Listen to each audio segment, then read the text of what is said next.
They say the woods don't keep secrets, but the rangers do. Every trail has a story. Some are written in reports. Others are whispered between shifts.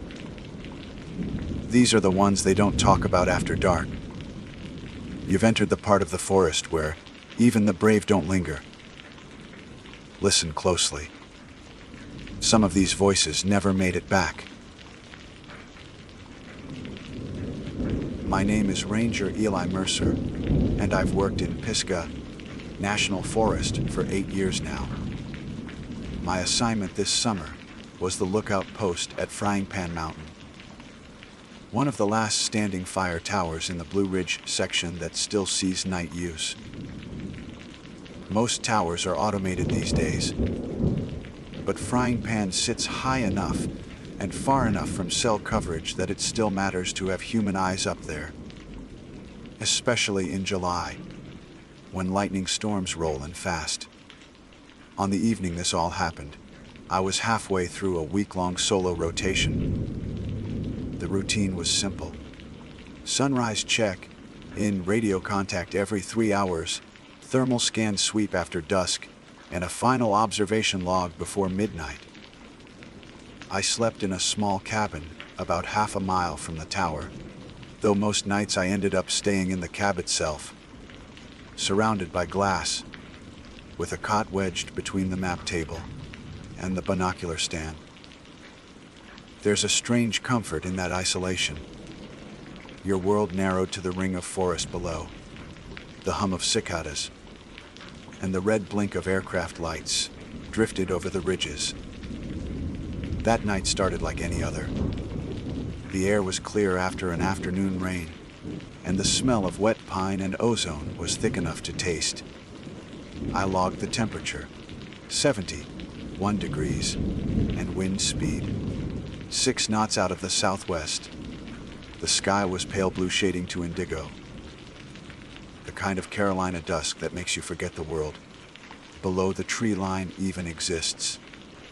I'd brewed a cup of coffee on the small propane stove and leaned out the window with my binoculars to check the valley east of the tower. That's where the old reservoir lay. The valley that used to be Caldwell Hollow, flooded back in the 1970s when they dammed the river for hydroelectric power. On dry years, you could still see the tops of chimneys breaking the surface when the water line dropped. The story goes that a handful of houses were never demolished before the flooding, just left to rot underwater. Most of us rangers treat that like local folklore. The old-timers swear they've seen roof lines shimmer just below the surface on calm days. By full dark, the forest had gone quiet except for the katydids. I logged my 9 p.m. observation. No lightning, no campfire smoke. Visibility excellent. Then settled in with a book. My radio crackled once around 9:30. It was dispatch confirming the next weather check at midnight. I gave my all clear and went back to reading.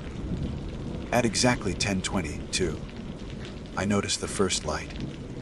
It came from the eastern slope, the side facing the reservoir. A dim orange glow, like a lantern or an open flame, moving slow through the trees. At first I figured it was a pair of campers ignoring the no fire restriction. Happens every summer. People sneak down toward the lake at night to fish or drink, sometimes even swim, though the currents near the dam make that dangerous. I switched off my cabin light to cut the glare and lifted the binoculars. Through the lens, the glow sharpened into something steadier, not flickering like a campfire, but bobbing slightly, the way a handheld light moves when someone walks a fill. Then a second light appeared behind it. Both traced a line down toward the old water line, vanishing behind tree trunks and reappearing as the path curved. My first thought was to radio it in, but that's the kind of report you handle yourself before calling backup. Policy says to confirm what you're seeing first. Sometimes reflections or light leaks can trick your eyes. So I grabbed my flashlight, jacket, and the small field pack we keep ready for night patrols. It held a first aid kit, flare, spare radio, and GPS. The trail from the tower to the lake wasn't long, maybe 15 minutes if you kept a steady pace downhill. By 10:40, I was on the trail, descending through thick rhododendron tunnels. My boots scuffed against slick roots, and the smell of wet soil rose up around me. Somewhere in the distance, a barred owl called, its echo bouncing between the slopes. Halfway down, I stopped to get my bearings. The forest was darker than usual, the moon hidden behind clouds, but through the branches ahead I could still see that faint orange glow. 2 points of light low to the ground now, unmoving. I keyed my handheld radio. Tower 1 to base. Possible campers or unauthorized lights near Caldwell Reservoir, east slope. I'm checking it out. Static answered. Then a delayed burst. Copy, Tower 1. Proceed with caution. Keep your channel open. Wilco. As I neared the old shoreline, the smell changed. A faint metallic tang, the way wet concrete smells, mixed with decay, like mud churned up from the bottom of a pond. The ground underfoot was soft, my boots sinking with a muted squelch. I killed my flashlight for a moment to let my eyes adjust. The lights were clearer now, about 30 yards ahead across a strip of low ground that used to be underwater decades ago.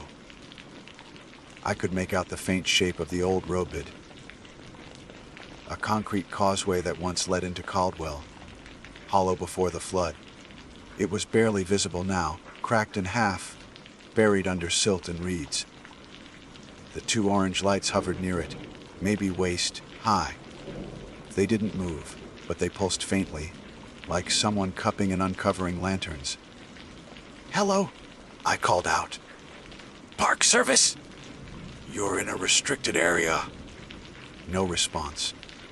The only sound was water dripping somewhere in the dark. I tried again, louder. "This is restricted land." "Identify yourself." Nothing. I flicked my flashlight back on and swept the beam toward the glow. The reflection snapped instantly off the 2 shapes. Glass? Maybe for half a second I thought they were actually lanterns. But when the beam passed over them again, I realized what I was seeing. They weren't lights. They were reflections. Old glass floats, half buried in the silt, catching the beam from my flashlight. The orange came from my own light bouncing through the iron, stained water pooled around them. When I shifted my angle, the color deepened, and the illusion of movement returned. I let out a breath I hadn't realized I'd been holding. Classic optical trick. Moisture, minerals, and just enough slope to make light scatter. The valley floor's still settling after 50 years. Puddles form on top of old foundations, and the iron seepage gives everything that amber glow. I crouched down to take a closer look. Sure enough, the glass pieces were thick and round. Maybe old insulators or buoy floats, washed down when they built the dam. The water line around them rippled faintly. I took a quick GPS tag to log the location and stood up. That's when I heard footsteps behind me. I spun, flashlight raised. The beam caught nothing but rain mist.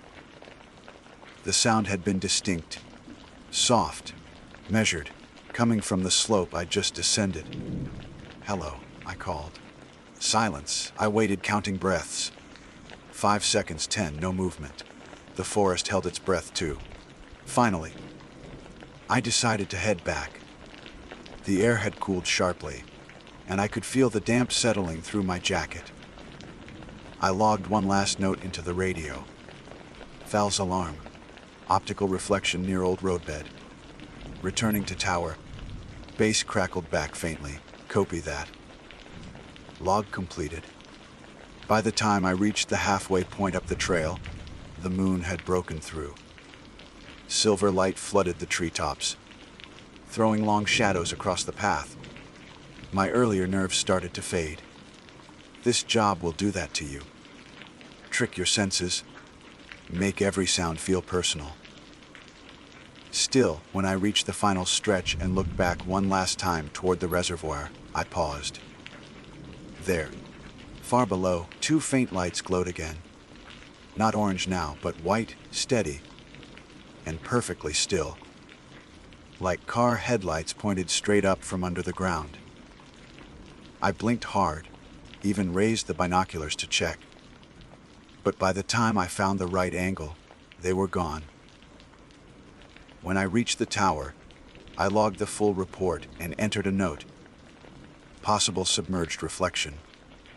To verify during daylight at low water. Then I sat down on the cot, took off my boots, and listened to the forest until the quiet felt normal again. The clock read 12:04 when I switched off the radio. Outside, the wind picked up, carrying the smell of rain from the west. And though I couldn't see it from up here, I kept thinking about that valley below, about what still lay under those calm, black waters. Sleep doesn't come easy up in a tower. The walls creak with every gust, the cables hum faintly, and the glass turns into a mirror, throwing your own reflection back at you from every side. I dozed maybe 20 minutes before a distant thunder roll pulled me halfway awake again. Rain hadn't started yet, but the air had changed. Dense electric. I glanced at my wristwatch. 12:47. Too early for the front to have reached us. But the clouds outside looked bruised purple, massing over the ridgeline. I got up, stretched my legs, and poured some stale coffee into a tin cup. Below, the forest looked flattened under moonlight, washed of color. The reservoir sat in its pocket of fog, still and glassy. That's when the radio popped again. Tower 1, this is base. You still awake up there? Barely, I said, clicking the transmitter. Copy that. Just checking you logged your midnight sweep. Weather's showing pressure drop. Storm cell building east of you. Yeah, I see it. Nothing breaking yet. Roger. Keep an eye for stray campers. Had a call earlier. Someone thought they saw flashlights moving down near Caldwell Causeway. That made me pause. What time? About half an hour ago. Collar's out of Brevard. Said he was driving the Ridge Road. Could see lights flickering down in the basin. Probably reflection, but if you've got eyes on it, note it. I hesitated, thumb resting on the transmitter button. Understood, I said finally. I'll keep watch. The line clicked dead. I leaned against the window frame, scanning the valley through the binoculars again. No lights now. Just that pale shimmer where the fog caught the moon. Still, I couldn't shake the small prickle crawling up the back of my neck. That caller's timing was almost exact to when I'd been down there. Meaning someone else. Maybe hikers. Maybe poachers. Had been near the water after I left. It wasn't supposed to bother me. Things happen in these woods all the time. But something about it sat wrong. The silence had changed again. Not full quiet, but hollow. The insect drone had thinned, like a pause in the middle of a sentence. At 1:15, thunder cracked much closer. A jagged bolt lit the ridge west of the tower. Then the wind hit. Sharp, cold, smelling of copper and rain. I closed the window shutters halfway and checked the weather sheet. The barometer had dropped fast. The storm would be overhead in 10 minutes tops. I radioed base again. Tower 1 to base. Lightning within 3 miles. I'll secure equipment. Copy that. Keep your grounding rod connected and stay off the ladder till it passes. Roger. Lightning storms are no joke in these towers. You're a lightning rod perched on steel legs, with a grounding cable the only thing between you and vaporization. I shut down the main console, unplugged the radio charger, and double-checked the grounding clip. The wind howled up the catwalk now, carrying mist that sprayed across the windows. For 20 minutes, it was all thunder and rain. Sheets of it slamming sideways against the glass. The tower swayed just enough to make your stomach notice.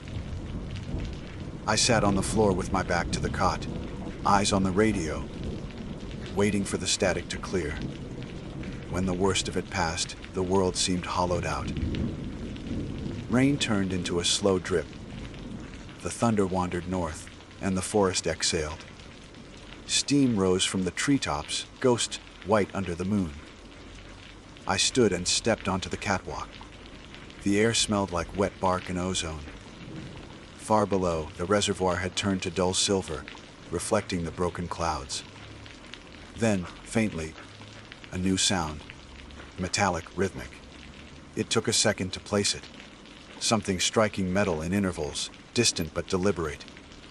At first, I thought it might be wind, rattling the old maintenance gate near the dam. But the timing was too steady. Tap, tap, pause, tap, tap. I checked my watch again. 2:03 a.m. I switched off my flashlight, crouched low against the railing, and listened harder. The sound was coming from the direction of the reservoir again. Not echoing randomly, but contained, as if from within the valley bowl. I didn't like the idea of going back down there. Not with the trails still slick, but ignoring possible vandalism near a dam site isn't an option. I radioed base first. Tower 1 to base. I'm hearing possible metallic contact near the reservoir. Could be gate movement or unauthorized activity. I'll investigate if weather holds. Static then, copy that, Tower 1. Confirm lightning has cleared your grid. Affirmative. No active strikes for 15 minutes. Proceed at your discretion. Keep line open. I packed quick this time. Rain poncho, flashlight. Spare batteries, radio clipped high on my chest. The descent was slower now. The trail had turned into a ribbon of mud. Every step squished. Branches dripped on my shoulders. About halfway down, the tapping stopped. The forest fell back into its usual rhythm. Water dripping. Crickets testing their song again. I started to think it had been a loose chain or a shutter. But then my flashlight beam caught something across the slope. A faint glint. I froze, aimed higher, and there it was, metal, reflecting light. Not moving now. I moved closer, picking my steps carefully through the wet brush. The glint resolved into the curve of a rusted chain dangling from an old post. What used to be part of the maintenance road barrier before the valley was flooded. Half buried now, washed down the slope, but still faintly attached to concrete. I reached out, touched the chain, slick with moss. When I pulled, it groaned faintly, that same metallic tone I'd heard from above. So that was it? Wind, not trespassers. I almost laughed from the relief. Logged the location in my notebook for morning maintenance. Then I noticed footprints. Not mine. Fresh. Dark patches pressed into the mud, half filled with water. Size looked smaller than my boots. Maybe a woman's, maybe a teenager's. The pattern curved around the old post and led downhill toward the reservoir edge. Base Tower 1. I said quietly into the radio. I've got recent prints, single set, heading toward the water. No visual on subject. Copy that, Tower 1. Be advised. No other patrols in your grid tonight. Proceed with caution. You want a partner sent up from Pisca Station? Negative for now. I'll update once I confirm. The prints followed a gentle slope down through scrub and grass. The smell of mud thickened again, and the fog near the reservoir had risen to chest height. My beam made halos through it. The footprints stopped at the waterline. No turnaround marks, no drag, just ended. I swung the flashlight in an arc across the shallows. Ripples spread, slow and circular. I thought maybe she'd waded out, though the water there drops off fast. Maybe 10 feet deep, just a few yards out. Something caught my light near the edge, a piece of wood, half floating. I knelt to look closer. It was a plank, old and warped, with 2 nails bent out from one side. Not remarkable. Debris from the old structures underwater still floats up when pressure shifts. But these nails were clean, bright, no rust. Newer than the plank itself. I stood, uneasy. Logged another note.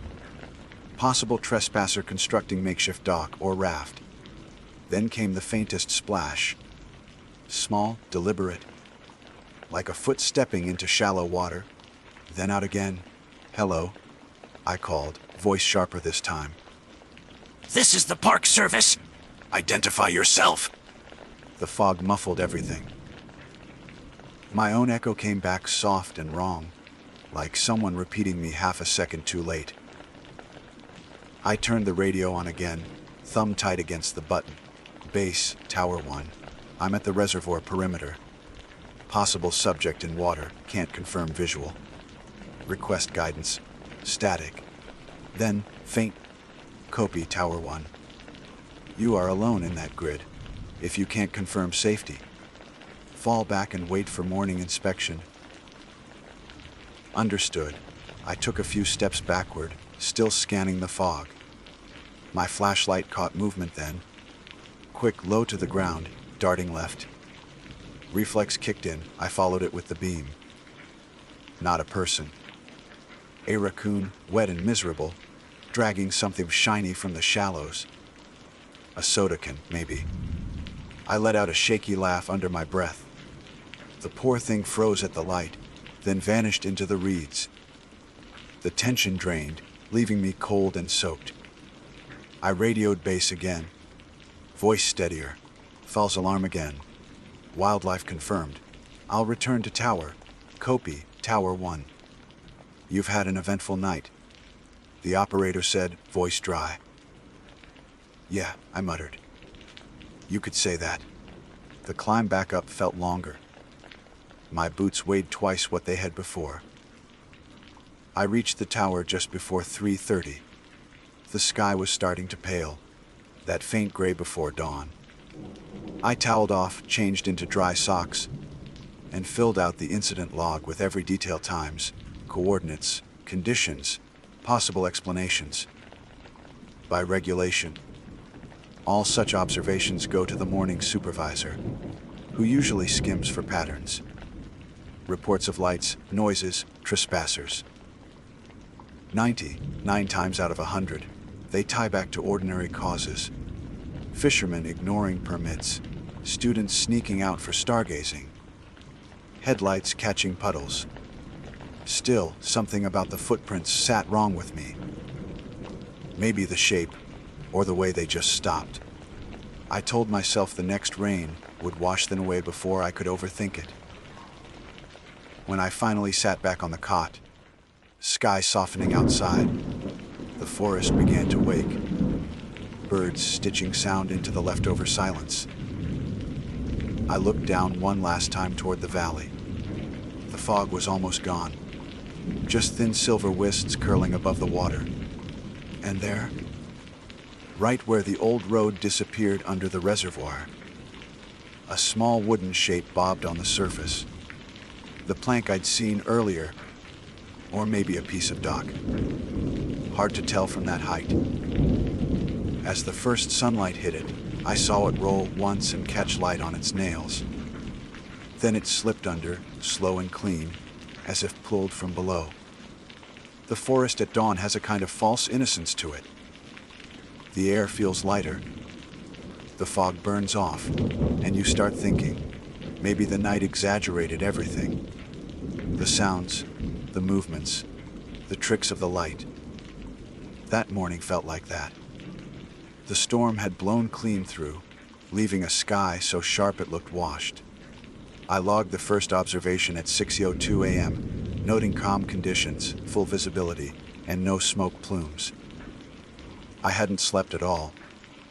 But you don't admit that on the report. It raises unnecessary questions about judgment.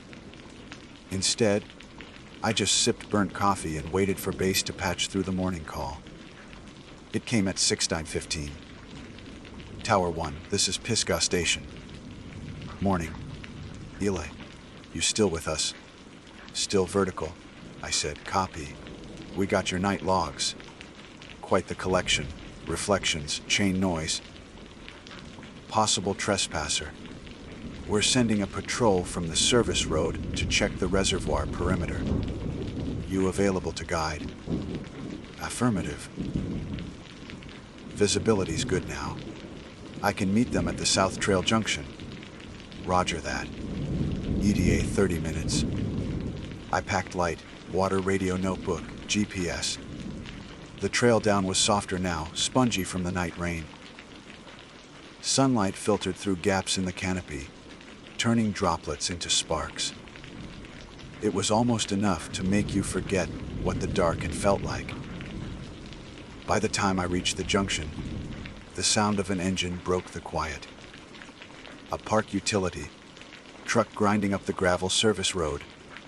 It stopped a few yards away, and two figures climbed out: Ranger Claire Dobson and Officer Nate Haller, both from the Brevard unit. Claire was senior, calm as bedrock.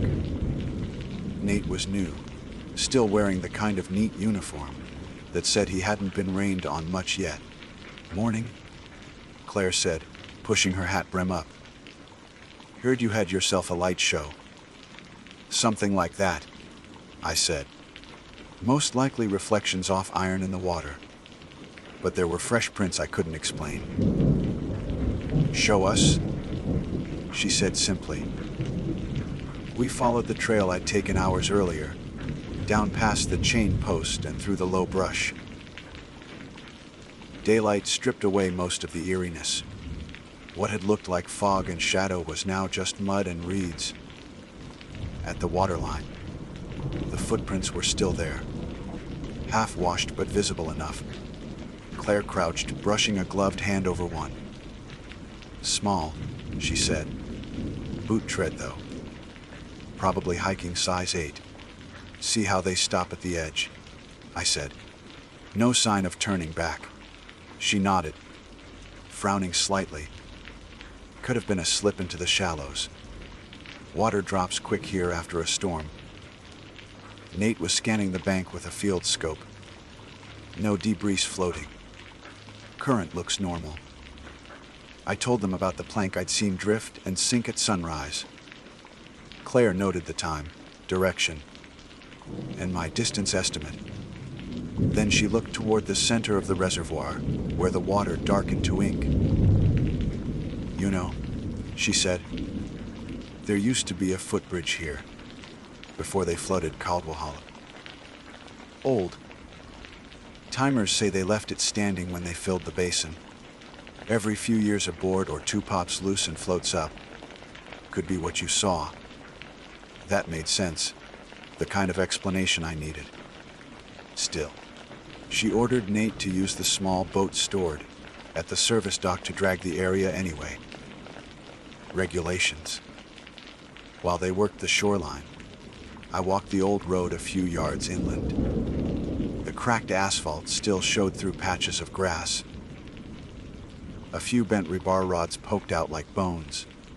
And there, lodged against a tree, I found the same plank again. Or maybe its twin. It was light enough to lift with one hand, weathered but intact. Two bright nails stuck through one end. I turned it over, expecting nothing.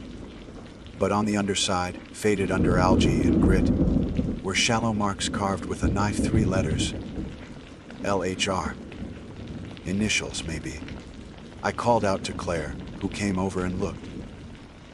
Probably old construction marking, she said. Well, tag it for records. The locals used to carve builder initials into reclaimed lumber before the dam project. She wrapped it in a tarp, marked the GPS coordinates, and handed it off to Nate when he rode back. His dragnet had turned up nothing. No new debris, no signs of anyone entering the water. By 9 a.m., the inspection was complete. Claire signed my incident log and said she'd file the official report under no confirmed violation. That's Ranger shorthand for something happened. We just can't prove it mattered. We hiked back up toward the tower, slower this time under the sun. Near the junction, she stopped and looked out across the valley. You know, she said, I've worked Pisgah 15 years. Every few summers we get calls about lights down there, usually after a storm. Locals say it's the old gas lamps from Caldwell, hollow still burning under the water. I raised an eyebrow. You don't buy that? She smiled. No, but I think folks remember what was taken from them. Towns don't vanish easy. You flood a valley, you flood stories too. There wasn't much to say to that. We parted ways at the service road, and I climbed the last stretch alone. By the time I reached the tower, heat shimmered off the metal steps. The forest buzzed alive. Bees, cicadas, the chatter of birds returning to their routines. I stripped my jacket, hung it to dry, and filled out the final log entry. Morning patrol completed. No trespassers confirmed. Recovered debris from reservoir to be archived. At 10, I called base to close the file. Everything quiet again, I said. Copy that, came the voice of the morning operator. Appreciate the thoroughness. You'll get a fresh rotation by next week. They're cycling towers for storm inspection. Good to hear, I said. After I signed off, the day drifted. I cleaned gear, rechecked the grounding rods, and caught up on reports. Around noon, I made another sweep with binoculars, out of habit more than necessity. The water below looked peaceful, no trace of fog or light. But when I focused on the southern edge near the causeway, something caught my eye. A dull shape under the surface, rectangular, about the size of a picnic table, maybe 2 feet below the waterline, half buried in silt. Could have been a section of the old bridge, I told myself, or an uprooted dock. Still, I logged the coordinates. By mid-afternoon, thunderheads were building again far to the west. Typical summer cycle. Heat rising off the valley floor, feeding new storms. I thought about calling it early, but the pattern kept me there. The longer you do this job, the more you learn to read the sky. At 3:40, I got a call on the private line. Not base. Claire. Ellie, she said. You at Frying Pan still? Yeah, what's up? You'll like this. We ran the property records tied to Caldwell Hollow. For that marking you found, LHR. And turns out it's the initials of Levi and Hannah Roper, last registered homeowners in the valley before the flood. They had a cabin right where the reservoir sits now. Family never relocated their foundation logs. State records say the survey team tagged their house frame in '73, right before the fill. Those planks could have come from that cabin, I said. Exactly. So your reflection last night, your lights, might have been bouncing off glass or metal still down there. Old window panes, roof tiles, whatever was left. That was neat in a quiet way. The simplest explanations often were. Appreciate the check, I told her. Guess the valley still sends up reminders. She chuckled softly. Yeah. Let's hope they stay underwater where they belong. We ended the call there. Evening came fast after that. The air thick with humidity again. The first rumbles of distant thunder. I closed the shutters early, more out of habit than fear. The tower lights cast long amber bands across the floor. As I sat writing the day's summary, I thought about the flooded town. Its streets, its roofs, its forgotten bridge. A whole community, quiet beneath the waterline. Its remnants surfacing, just long enough to catch light and vanish again.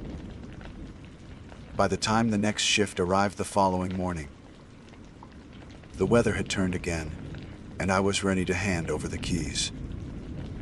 Before I left, though, I took one last look down toward the reservoir.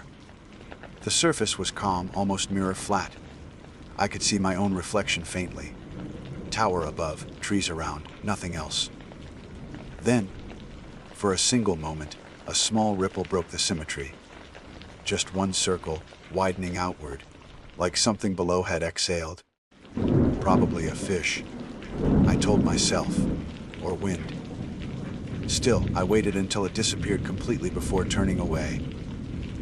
A week later, when I returned for another rotation, the maintenance team had drained part of the reservoir for structural inspection near the dam. The waterline had dropped 10 feet. From the catwalk, I could see more of the old causeway exposed. Gray concrete stretching like a scar into the basin. And at the very end of that visible road, sunlight glinted on something half buried in mud. A lantern frame, rusted, with glass still intact on one side. When the afternoon light hit it, it threw a pale reflection upward. Almost the same shade I'd seen that first night. I marked it down, closed my notebook, and didn't report it. Some things are better left cataloged quietly. The kind that remind you nature doesn't erase everything, just hides it well. My name is Ranger Ely Bennett, National Park Service, assigned to Zion National Park, Utah. I've worked there 12 years, long enough to see the Virgin River swell and shrink like a lung, long enough to know which storms will cut a canyon road and which only threaten to. I've logged every one of those calls. Rock slides, rescues, missing hikers, vehicle abandonments. In the same black, spined incident book kept behind the main desk of Watchman Station. The book is older than most of the rangers who sign it. Canvas cover, brass corner caps, an ink, smudged label that says INCID Anthroparty, Logifan 12. We use it mostly out of habit. The digital system does the same thing now, time-stamped and backed up. But the hard copy is tradition. No one argues with tradition in a park where even the cliffs look biblical. I came on duty at 0600 hours Friday, May 17th, my third consecutive morning shift. I remember the air had that sharp mineral chill that burns off fast once the sun hits the mesas. The overnight ranger, Carmen Levy, briefed me on a small brush fire near the Kulub Terrace Road. Contained, no damage. She'd logged it both digitally and in the book before handing me the key ring. Routine, nothing strange. At Zoar 7 Wincine, I brewed the station coffee, thick enough to hold a spoon upright, and opened the book to check the prior entries. Carmen's handwriting was neat, capital letters, same black gel pen we all use. Below her last note, fire fully contained, no evac necessary, was a blank line. I initialed beneath as usual. By 0900 I'd done a radio check, logged 2-day hiker permits, and filed a noise complaint from a nearby campground. I wrote those in the book. At 0947 hours, a couple from Missouri came in reporting a lost hiker male, mid-30s, last seen near the Kayenta Trail. around sunset the previous evening. His name was David Lund. Search and rescue procedures are reflex at this point. I took their statement, called dispatch, and started the initial grid assignment. Because the forecast warned of rising heat and possible flood risk later, we wanted boots on the trail fast. Ranger Marlowe and Ranger Deacon took the south approach. I stayed in the station as base contact. By 10:15, I logged, SAR initiated Lund, David M., last seen Yo 5/16/1930 Hers Kienta. That line was the last I remember writing that morning. The day folded into the kind of anxious waiting that feels longer than it is. Radio static updates coordinates.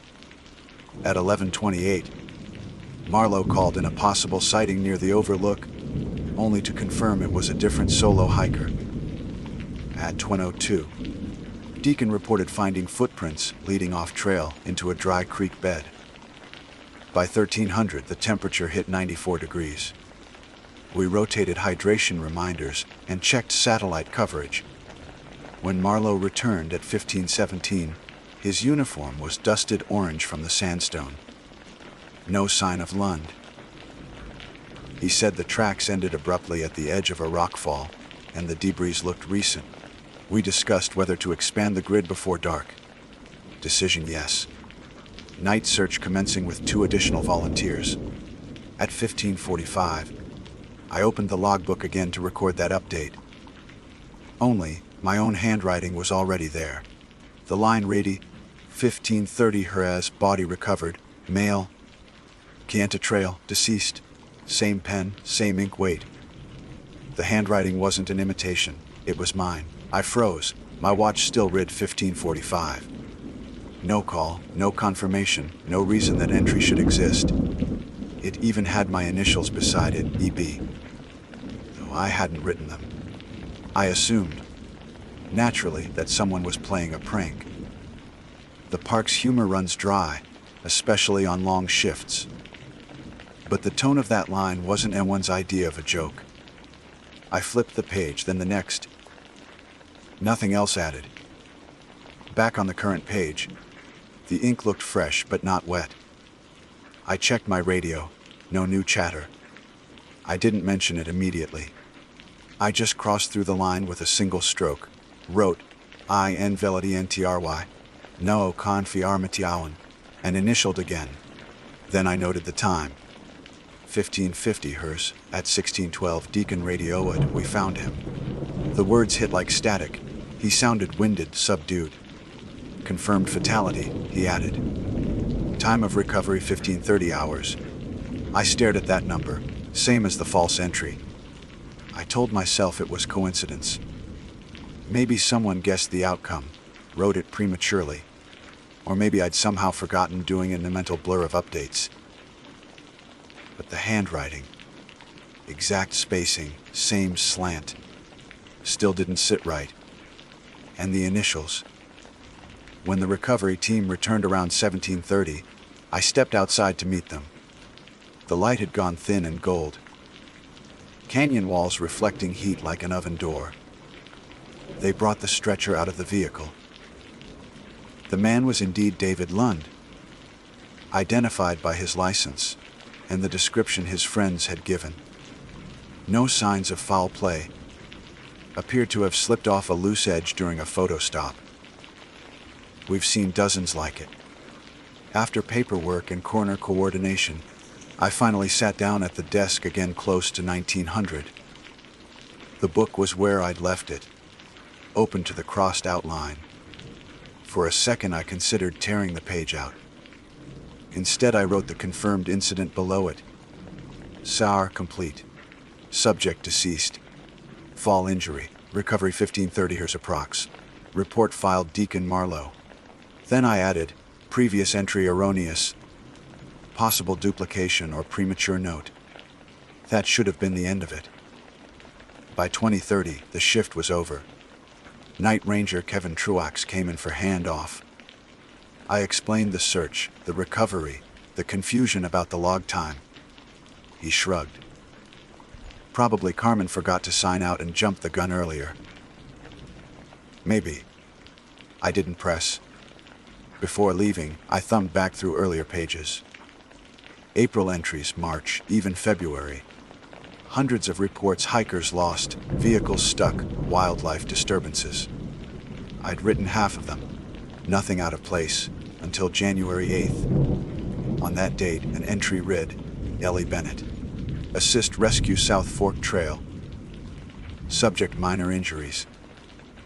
I wasn't even on duty that day, I'd been homesick. But sure enough, the handwriting was mine again. I remembered calling in to report fever.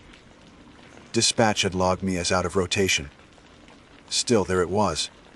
My signature, same pen. I closed the book.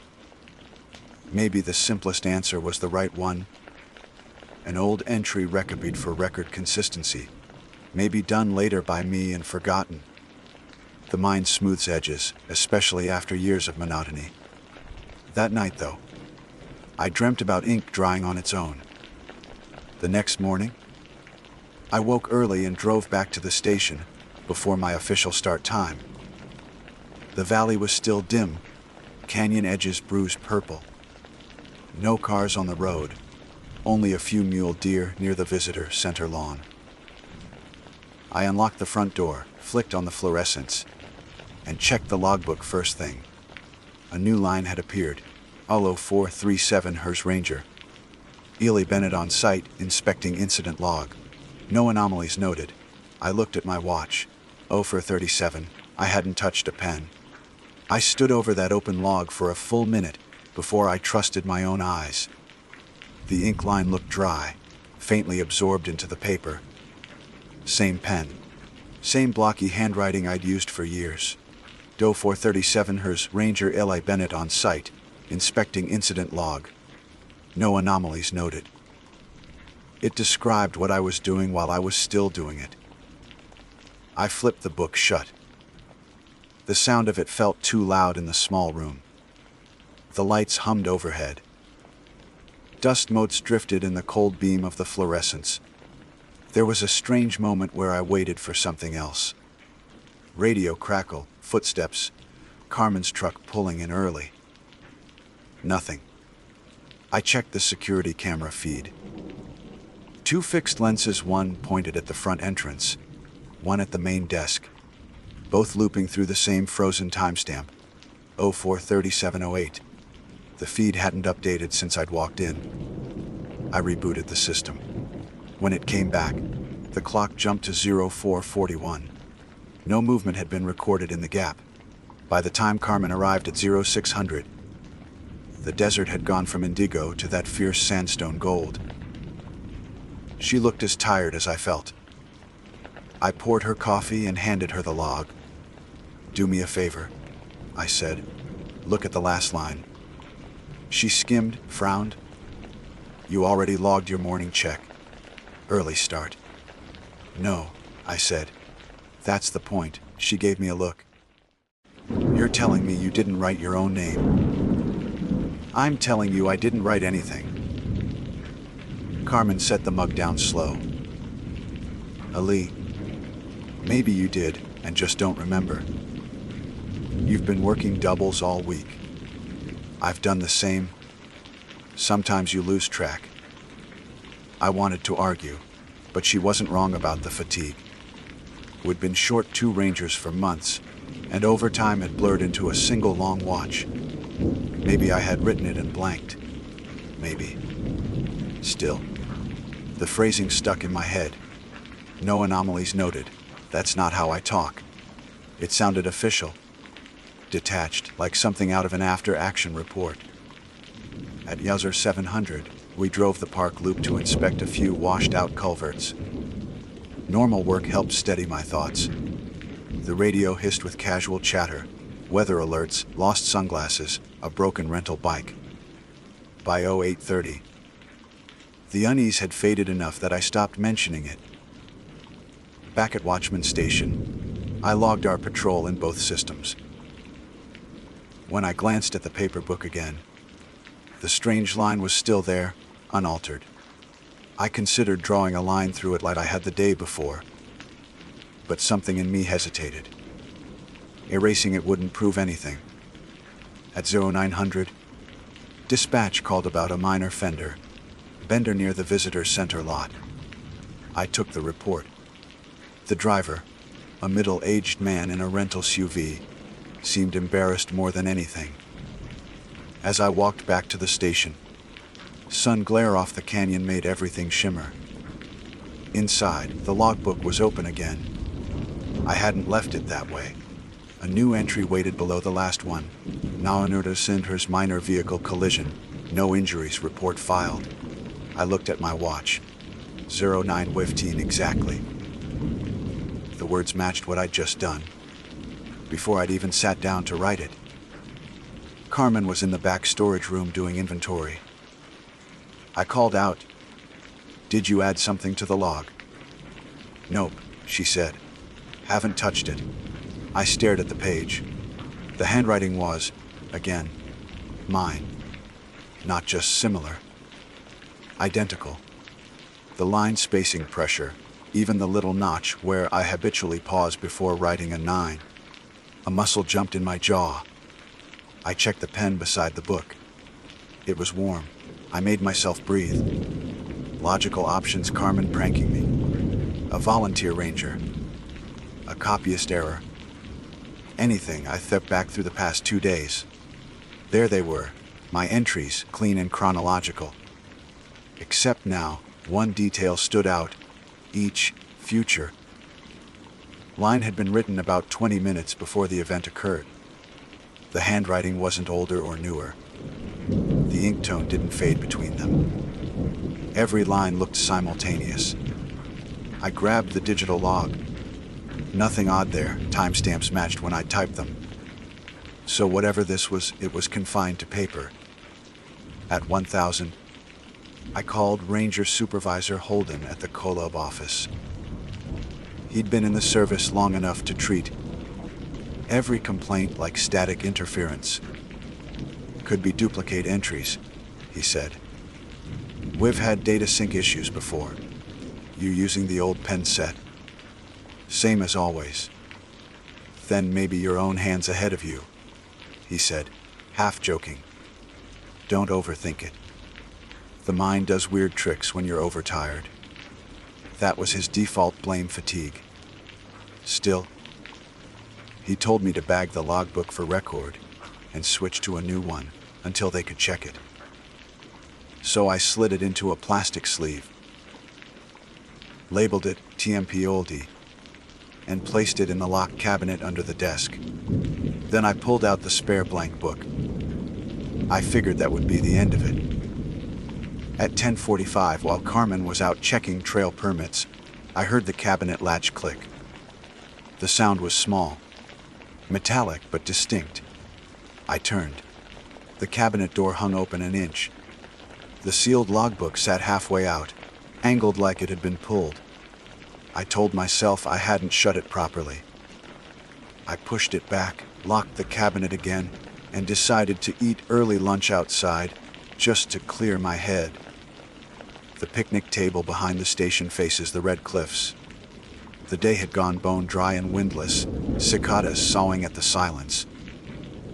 I ate my sandwich, wrote a few routine notes in the new log, and checked the radio. All quiet. When I came back inside 15 minutes later, the cabinet was open again. The old logbook lay on the desk, open to a blank page. A single line sat near the top. 157 Hearst Ranger Bennett secures logbook, steps outside, returns. Cabinet found open. I dropped my lunch bag. It hit the floor, scattering crumbs. The ink was still drying. At that point, I did what any rational ranger would. I documented it. I photographed the page, noted the exact time and conditions, then called Holden again. He sounded skeptical but not dismissive this time. You're sure no one else came through? Positive. All right, he said. Bring the book to headquarters when your shift ends. We'll lock it in evidence. Don't add anything else to it. I agreed. The rest of the afternoon passed like a test I couldn't study for. I double-checked every motion, every pen stroke. Each time I opened the fresh log, I half expected to find the day already written. It didn't happen. Only the old book, still sitting on the desk under a manila folder, seemed to breathe on its own. At 1600, Carmen went off duty. She'd promised to swing by the North Campground on her way home. I stayed too close. A slow hum from the AC filled the room. I found myself glancing at the clock every few minutes. At 17:03. I unlocked the evidence box we keep for confiscated items, mostly drones and illegal bait. I placed the logbook inside, sealed it, and signed the chain of custody form. It was as official as I could make it. By 17:30, Holden arrived in his truck. He's a big man, sunburned bald. The kind who keeps his sunglasses on even indoors. I briefed him quickly, showed him the photos. He flipped through the pages, expression unreadable. "You're sure you didn't pre-fill these?" "Positive." "All right," he said. "I'll take it up to headquarters. You start the incident report." When he left, the box was locked in the back of his truck. I watched it bounce away down the gravel road, dust trailing behind. For the first time that day, the air in the station felt normal. Still, something about the silence rang wrong, like a note just slightly off pitch. I turned back to my desk to start typing the digital report. The screen blinked awake. My own report window was already open, half written. Subject incident log anomaly. Ranger Eli Bennett observed autonomous entries correlating with future events. The header timestamp reads 17.31 Hz. I hadn't even touched the keyboard yet. The cursor blinked at the end of that half. Written line, patient as a pulse. I didn't move.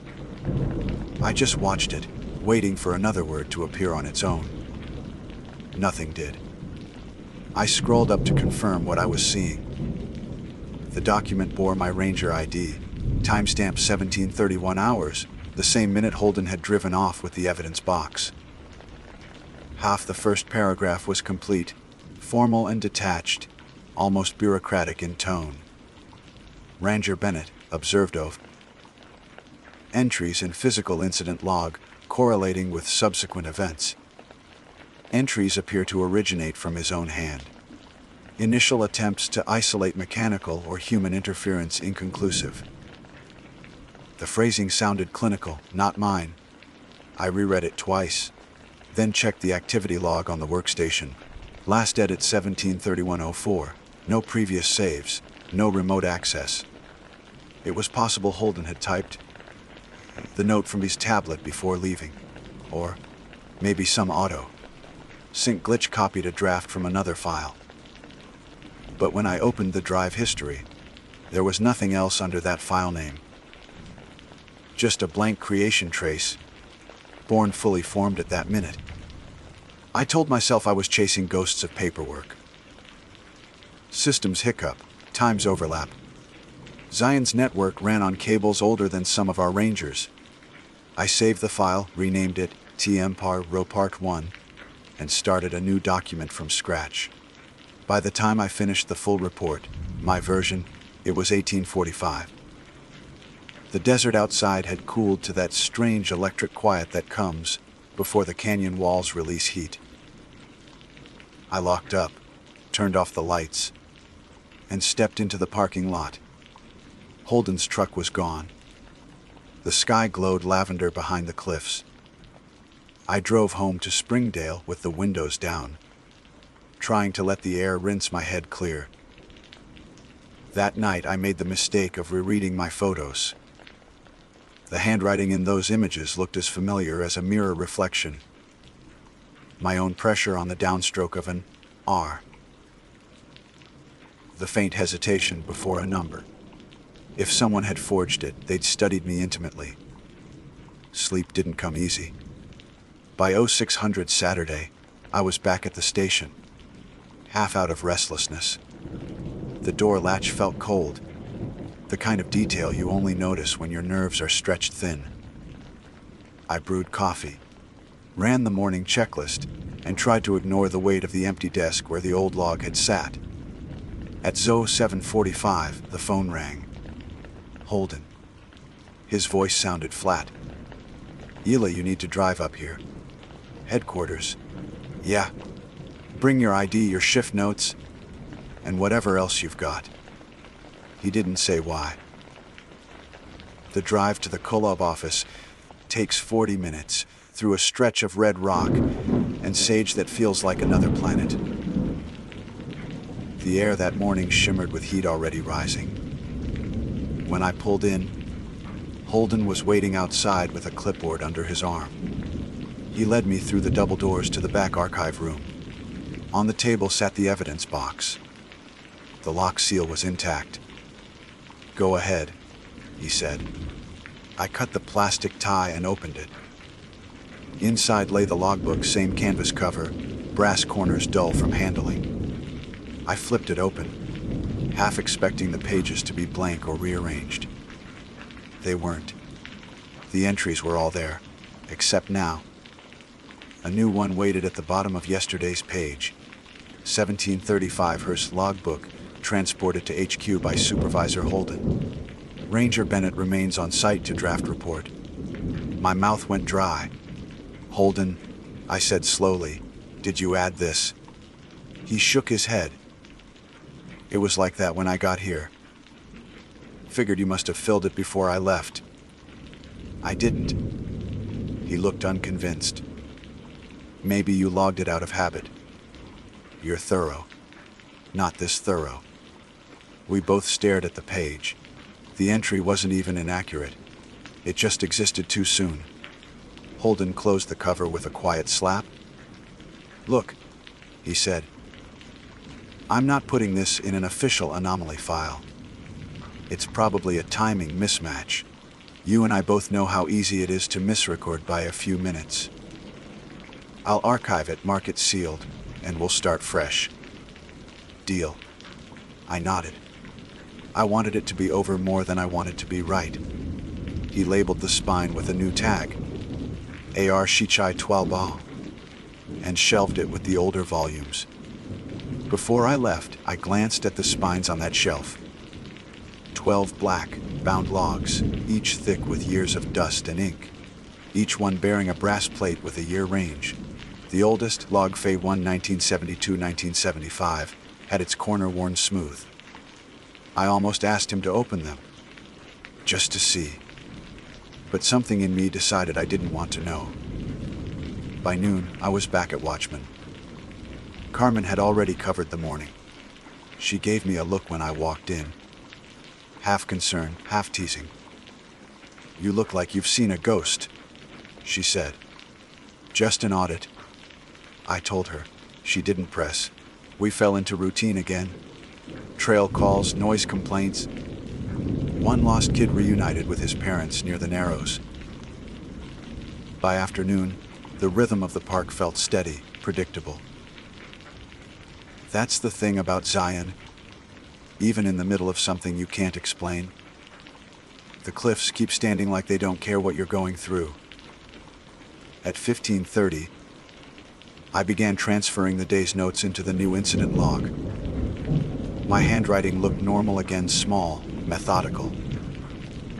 I recorded a heat advisory, a brief power flicker, and one wildlife sighting.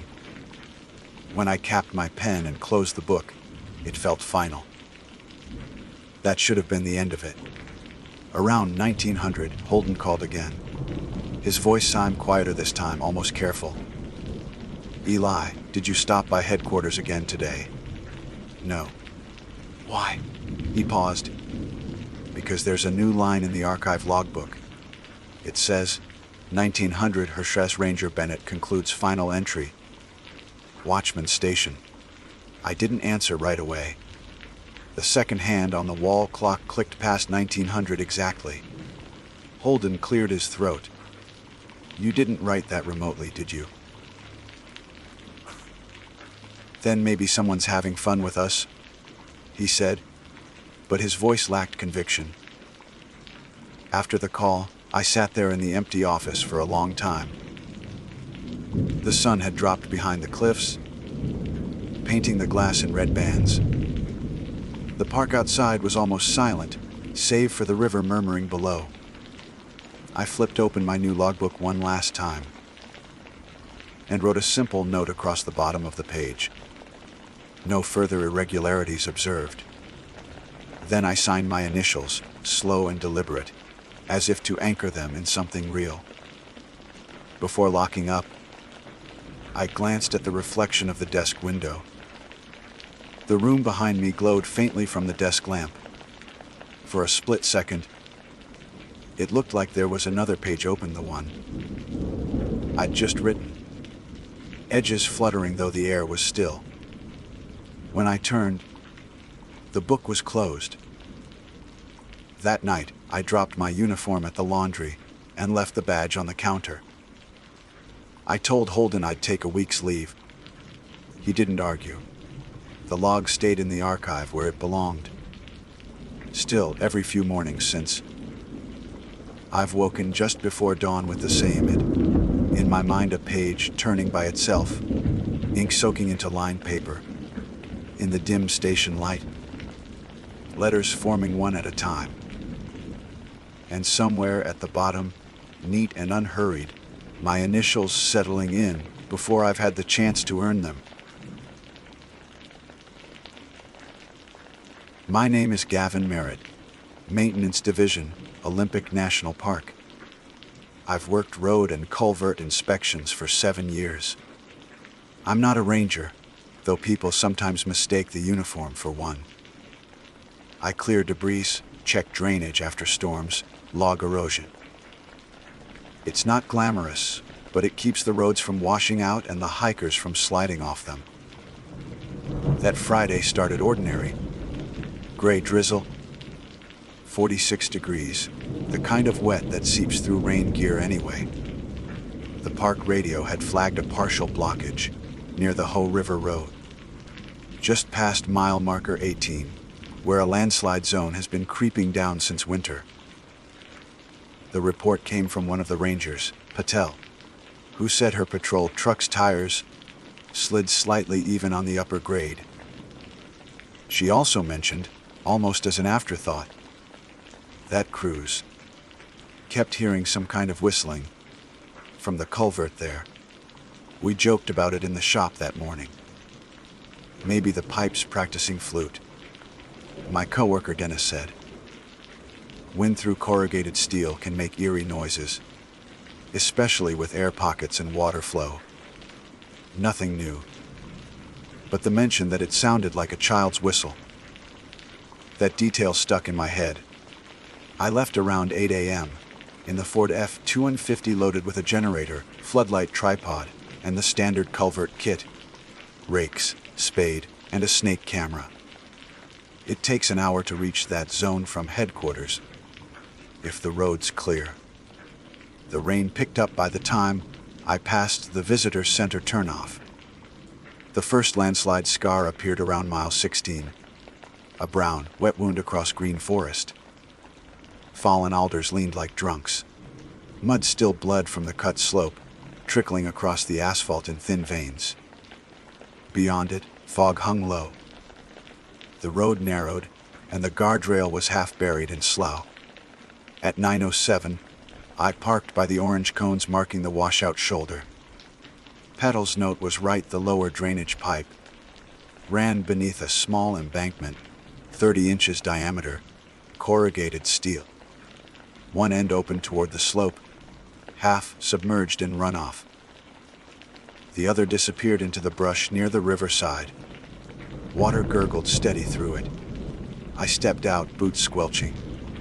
The air smelled of wet cedar and mud. I set the cone farther out, clipped on my vest, and logged the start time on the clipboard, Site 12B. Culvert inspection, Hoh RD Mamendran 18, 9:10 a.m. The first thing I noticed was how quiet the forest felt. Usually there's background hum. Birds, insects, maybe a distant woodpecker. That morning, just water and wind. The sound of rain in tree canopy can play tricks, masking everything beneath. I chalked it up to that. When I knelt beside the pipe to check for blockage, a sharp note cut through the white noise. Short, 2 beats, feep, feep. It startled me enough that I looked up fast, smacking my helmet on the edge of the pipe. The echo made it worse, bouncing off steel. I turned slowly, scanning the tree line. No movement, just ferns trembling under drizzle. Sound carries strangely in valleys. You can hear a crow half a mile away, like it's next to your ear. Could have been someone down trail, maybe hikers ignoring the closure sign. Still, it hadn't sounded like a bird call. It was too clean, too controlled, like air pushed through plastic. I stood still, counting seconds. Nothing. Then the wind shifted, and I heard only water rushing inside the pipe. I decided to test it. Pulled the flashlight from my belt and shined it into the opening. The beam caught murky brown water flowing through, maybe 4 inches deep, carrying leaves, silt, and small sticks. No obstruction visible near the mouth. The sound, though faint, echoed perfectly through the steel. I crouched lower and listened. The pipe seemed to breathe. Water hissed along the bottom, and occasional bubbles gurgled like faint gasps. I've heard similar before. Trapped air pockets or pressure, equalizing between 2 ends of an uneven culvert. When air escapes, it can create rhythmic tones, not unlike a whistle. That had to be it. Simple fluid dynamics. Still, procedure said to inspect from both ends. I trudged uphill along the slope to where the upper inlet sat behind a tangle of blackberry vines. The climb wasn't steep, just slick. A fog bank was rolling through, thin enough to see daylight behind it but thick enough to blur distance. At 9:32 I reached the upper end. Half the mouth was clogged with compacted debris, leaves, small branches, even a bit of trash. I used the rake to loosen it. Mud oozed around my boots. Once the clog released, a gush of brown water surged through, dragging twigs into the pipe. And there it was again. Feep, feep. Pause. This time unmistakably from inside the culvert beneath me. I froze, rake mid-air. The sound was short, high-pitched, perfectly spaced. If I hadn't known better, I'd have said someone was whistling to get attention. I leaned close, calling through the pipe. "Hello, maintenance crew up here. Anyone down there?" The only reply was water. I radioed Dennis on Channel 4. Static answered. The Ho corridor sometimes kills reception. I moved to higher ground, caught a faint squelch of his voice, but it cut out. Fine. I'd log it manually later. To make sure the noise wasn't mechanical, I uncoiled the snake camera, fed it into the pipe about 15 feet. The live screen showed brown current, swirling leaves, reflective walls. Nothing else. The camera's mic picked up hissing water, but no whistle. I pulled it back, wiped the lens, fed it again from the lower side. Same result. The whistle didn't repeat during those tests, which both reassured and bothered me. By 10:15, I'd finished clearing debris, stabilized the slope's toe with small sandbags, and logged the pressure reading at the outlet. Everything normal. The whistling, if it existed, was just resonance, a fluke of water speed and pipe geometry. That's what I told myself. On the walk back to the truck, fog thickened into sheets. I loaded gear, then paused for a quick break. Thermos coffee, cold sandwich. Rain drummed on the hood. The quiet pressed heavier than before, the kind that makes you hear your own blood moving. That's when it came again, faint but distinct. From behind me down the slope, feep, fee heap. longer this time. Drawn out. It stopped me mid-bite. I set the sandwich down, swallowed dry, and listened. Another tone followed, softer, like someone testing intervals. My first thought, someone really was down there. A kid, maybe. Some family ignoring closures, exploring culverts. If water rose fast, it could trap them. I grabbed the flashlight and jogged back. At the lower end, mist pooled low across the ditch. I crouched by the opening, called again. Hello, anyone in the pipe? You need to answer me. Nothing. Then, one short whistle, close, sharp enough that it hurt my ear. I reflexively backed off, banging my knee on a rock. The sound hadn't come from deep in the tunnel this time. It was right near the mouth, as if the air itself squealed. I shone the beam into the pipe. Water shimmered, rippling fast. No movement beyond that. I eased forward, knelt, and placed my gloved hand near the rim. The steel was vibrating lightly. I could feel the air pulsing out with each small bubble surge. When I held my ear close, it made sense. The pitch changed with the water's turbulence. Like a flute, but played by runoff. That was it. Pure physics. Relief hit me in a strange, shaky wave. Still, I wanted to record it. I took out my phone, opened the audio app, and held it near the opening. The whistle repeated twice while recording. Perfect sample for the log. I'd send it to Patel later to close the report. At 11:03, I packed up for good, marked the culvert clear, and started the truck. Before pulling out, I checked the weather. Another storm cell moving in by evening. Good I'd handled this early. Driving back toward headquarters, I passed a Ranger vehicle heading the other way. Patel again. I slowed, rolled down the window. Culvert's fine, I said. Just air resonance. Got an audio clip to prove it. She smiled tiredly. You actually heard it? Oh yeah. Weird little tune. Scared me for a sec. Good to know, she said, tapping her radio. Dispatch still gets calls from hikers saying it sounds like a kid down there. I'll note it resolved. I nodded, eased the truck forward. Rain began again, heavy and steady. The rest of the drive was uneventful, yet for reasons I couldn't name. I kept replaying that tone in my head. How deliberate it had sounded. How the pauses fell exactly like someone catching breath. I told myself memory embellishes sound, especially when the brain looks for patterns. Still, when I reached the maintenance bay at 2015 and uploaded the audio file, the waveform looked odd. 2 sharp peaks, perfect symmetry. And then a smaller one after a gap, as if a person had indeed whistled 3 notes. I almost added a note about it to the log, but decided not to.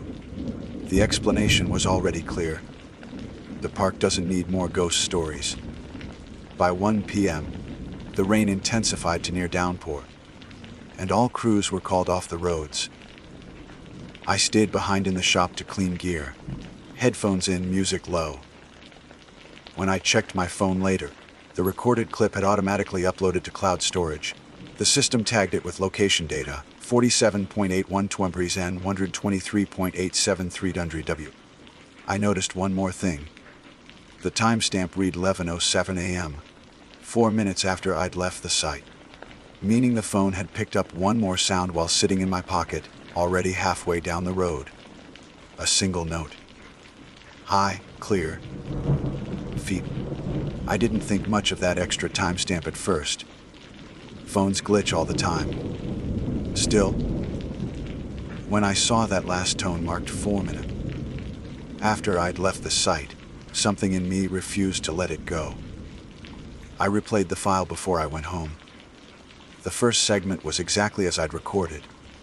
Those clear too. Note bursts, the water hiss, the soft metallic tremor. But the last note was different. It came after a stretch of truck engine noise and rain on metal, as if the phone had caught ambient sound through my pocket mic. Then, sharp, isolated, right between gear shifts, feep. Not distortion. Not engine feedback. A whistle. I sat there in the maintenance bay, half a sandwich still in hand, and listened again with the volume turned up. Every instinct told me it had to be coincidence, a passing bird, maybe a leak in the windshield gasket catching the wind. But the frequency curve on the audio app showed the same peak as the earlier whistles, same pitch to the decimal. Identical. The storm kept building. By 3 p.m., thunder started rolling up the ridges, shaking the bay doors. I finished the cleanup checklist, signed off the log, and clocked out. When I stepped outside, the air had that copper smell storms carry just before hail. The truck's windshield wipers already struggling. The road home runs parallel to the river for 10 miles. On good days, it's peaceful. Cedar canopy, slick moss, the road tracing gray ribbon between green walls. That day it felt narrower. Rain blurred the edges, so it looked like I was driving underwater.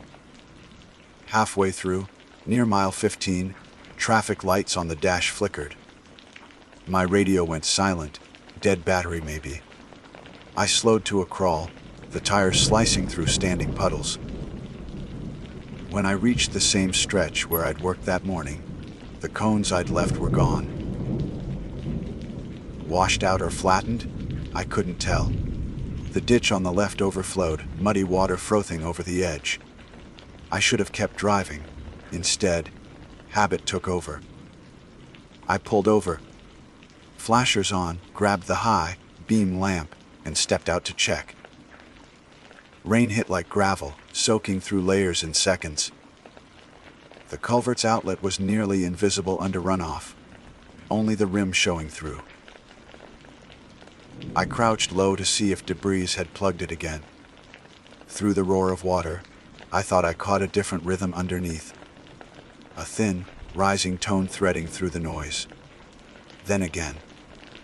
Feet. I didn't move. The sound didn't repeat. My light beam caught the runoff swirling brown. Not this again, I muttered, though no one could hear. Procedure drilled into us says, if flow overtops the pipe, you clear blockage only when it's safe. Never during active slide risk. That slope could go any second. But I couldn't ignore it. If the drain failed, the whole road could collapse overnight. So I climbed down the embankment, bracing with one hand on the slick wall. The water had carved a deeper trench since morning, maybe a foot more drop. When I reached the outlet, I shoved the rake into the current, scraping out leaves. The noise immediately changed, lower gurgle, less pressure. And beneath it, faint but distinct, a different tone altogether. Not 2 notes this time.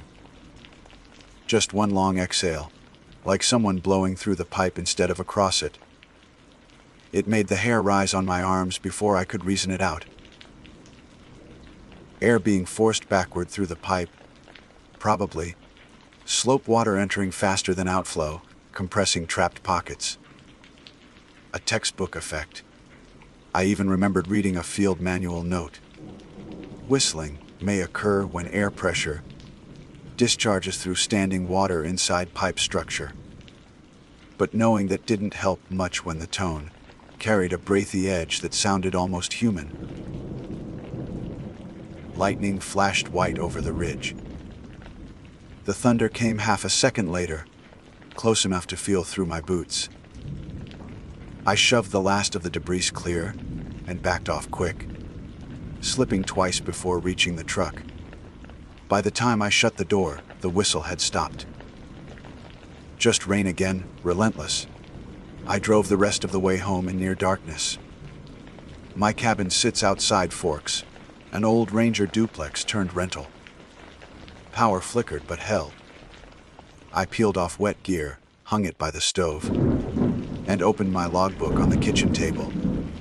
Every maintenance worker keeps a personal copy, part habit, part record in case files get lost. I wrote, cleared blockage twice at 120B. Recurrence after storm. Sound likely air resonance. Verify structure integrity tomorrow if weather permits. I didn't add the late timestamp whistle. Too easy to misread tone data when rain hits the mic. Still, before bed, I played it again. Once through the phone speaker, then through wired earbuds to cut static. Same thing, clear as breath. That night the storm hammered the roof until near dawn. I half dreamed the whistle under it, faint and patient, like it was waiting for the rain to quiet. I was back on duty by 7 a.m. next day. Roads were littered with branches and small slides. The superintendent wanted eyes on every drainage in the Ho corridor before noon. Dennis rode with me this time. "Your haunted pipe again," he said, grinning as we hit the curve near 18. "Just air pressure. You'll hear it yourself." The rain had eased to drizzle. Steam lifted off the asphalt. We parked at the same pull-off, grabbed shovels, and climbed down. Water levels had dropped, but a new layer of silt covered everything. The lower outlet gurgled steady, no visible clog. "Sounds fine," Dennis said. We checked the upper inlet. Clear too, no whistling, no odd echoes. The slope looked stable. I started to feel foolish for obsessing. Then my phone buzzed. One new notification from the data logger app. The audio file from yesterday had synced overnight. But the storage tag had changed. It listed 2 recordings from the same timestamp block. The second labeled secondary audio fragment. I hadn't made a second recording. Curious, I opened it. The first 10 seconds were identical to before. Truck noise, rain, that single whistle. But faintly behind it, almost inaudible unless volume maxed, was another sound, the rush of water, same as usual, and under that something like tapping. Slow, rhythmic, metal on metal. Dennis leaned over my shoulder. Maybe a rock bouncing inside. "Maybe," I said, though it didn't match the spacing. The taps were too even. We spent another hour documenting erosion markers and packing up. No further noise. When we reported back to the station, I filed the same conclusion: natural resonance. Problem mitigated. Case closed. Except later that afternoon, the ranger office got a call from a family who'd been driving through early that morning. The dad said they'd pulled over near the washout for a photo and heard what he swore was a little kid whistling somewhere in the culvert. They hadn't seen anyone around. Patel asked me to check the site again, just to calm public nerves. So I went back, alone. This time I brought ear protection, notepad, and the full sound meter kit. The decibel reader, spectrum analyzer, everything. I wanted to capture whatever pattern caused the whistle once and for all. The afternoon light slanted through fog, orange at the edges. The forest was quiet again. Water trickled low, now soft. I set the recorder near the outlet, hit run, and waited. For 5 minutes, nothing but stream noise. Then a faint shift in airflow, and the familiar 2-note tone rose. My heart kicked up even as I told myself to focus. The analyzer blinked steady, showing a single frequency at 1860 as consistent with a small pressure vent. Perfectly logical. Then another frequency appeared beneath it. Lower, inconsistent, 1540s. Alternating in time with the first, like a call and response. I moved the mic closer. The tones overlapped, merged into one wavering chord, and cut out. The silence that followed felt heavier than any sound. After a minute, I stopped recording, checked the levels. The meter's timecode showed one anomaly.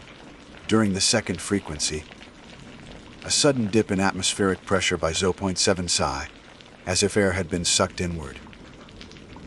That shouldn't happen without flow. I stepped closer to the rim. The steel felt cold against my glove, colder than ambient. I listened. Nothing now but drip and trickle. I almost left it there. But curiosity, stupid, stubborn curiosity, made me crouch, flashlight in hand, and aim down the tunnel. The beam caught 30 feet of wet steel before bending into darkness. Then something small floated past. Looked like a stick at first, spinning in current. When it reached the mouth, it bumped against the rim and stopped. Not a stick, a length of blue plastic tubing, cut clean on one end. I recognized it instantly. A toy whistle, the kind that comes in kids' party bags. I picked it up, washed with runoff, edges dulled. No markings left but a faint sticker outline. That's when every hair on my neck stood up, because I'd cleared this same section twice. No debris like that yesterday. The water level hadn't dropped enough to uncover hidden objects. It had risen overnight. So where had it come from? I logged it, bagged it for report. Told myself maybe it washed down from some old campsite upstream. Nothing mysterious about it. Still, as I drove back, the toy sat sealed in the passenger footwell, tapping gently against the plastic every time the truck hit a rut, each tap landing perfectly in time with the pattern I'd heard on the recording. When I got home, I laid it on the table beside the phone and just stared at both for a long while. I'd built my life on fixing what's broken: pipes, roads, ditches, things you can measure. But that little whistle, light as it was, refused to fit anywhere in the data. And later that night, when the storm wind came back and threaded through the vent above the sink, the note it made matched the frequency almost exactly 1860 Oz. I didn't sleep much. Morning came colorless. I'd fallen asleep at the kitchen table, the whistle still on the counter. My coffee tasted like metal from the thermos, but I drank it anyway. There's a point where fatigue feels like a kind of calm. You stop expecting to understand anything and just go where the job tells you. At 6:50 a.m., dispatch called. Another small slide overnight near mile marker 18. You're closest, Gavin, Padel said. Take a look before we reopen the road. I didn't even argue. Fog was crawling low when I reached the corridor. Branches slick with rain brushed the truck as I passed. Same dull rhythm on the roof, same washed-out light. I parked where the cones had once been, cut the engine, and let silence fill in around it. The whistle wasn't on the seat where I'd left it. I checked the floorboards. Under the jacket, glove box. Nothing. Must have slipped somewhere, I told myself. Not worth the time. The air outside was cold enough to bite. I took the shovel and walked down the embankment. Overnight runoff had carved new grooves in the slope, maybe 4 inches deep. But the culvert mouth was still clear. The water that had rushed fierce yesterday now only murmured. I set up the floodlight tripod to get a better look inside, though the daylight was bright enough. The beam hit the wet steel, a tunnel of dull silver fading to black. Everything looked ordinary. I noted flow rate, took a few photos, and bent to log sediment level when something small rolled out of the pipe and tapped against my boot. A white pebble, rounded smooth, except it wasn't rock. A tooth. Human, maybe a child's molar. I stared longer than I should have, brain refusing to process it. Teeth wash out of slopes sometimes, the soil's full of old graves from early settlement days. Still, it didn't belong here. In the middle of an active drain, I dropped it in a sample bag and zipped it shut. Air resonance, I muttered under my breath, the phrase already meaningless. A radio crackled faintly up on the road. Paddle's voice calling for an update. I climbed halfway up the bank to answer. Minor slide only. Culvert's clear. You sure?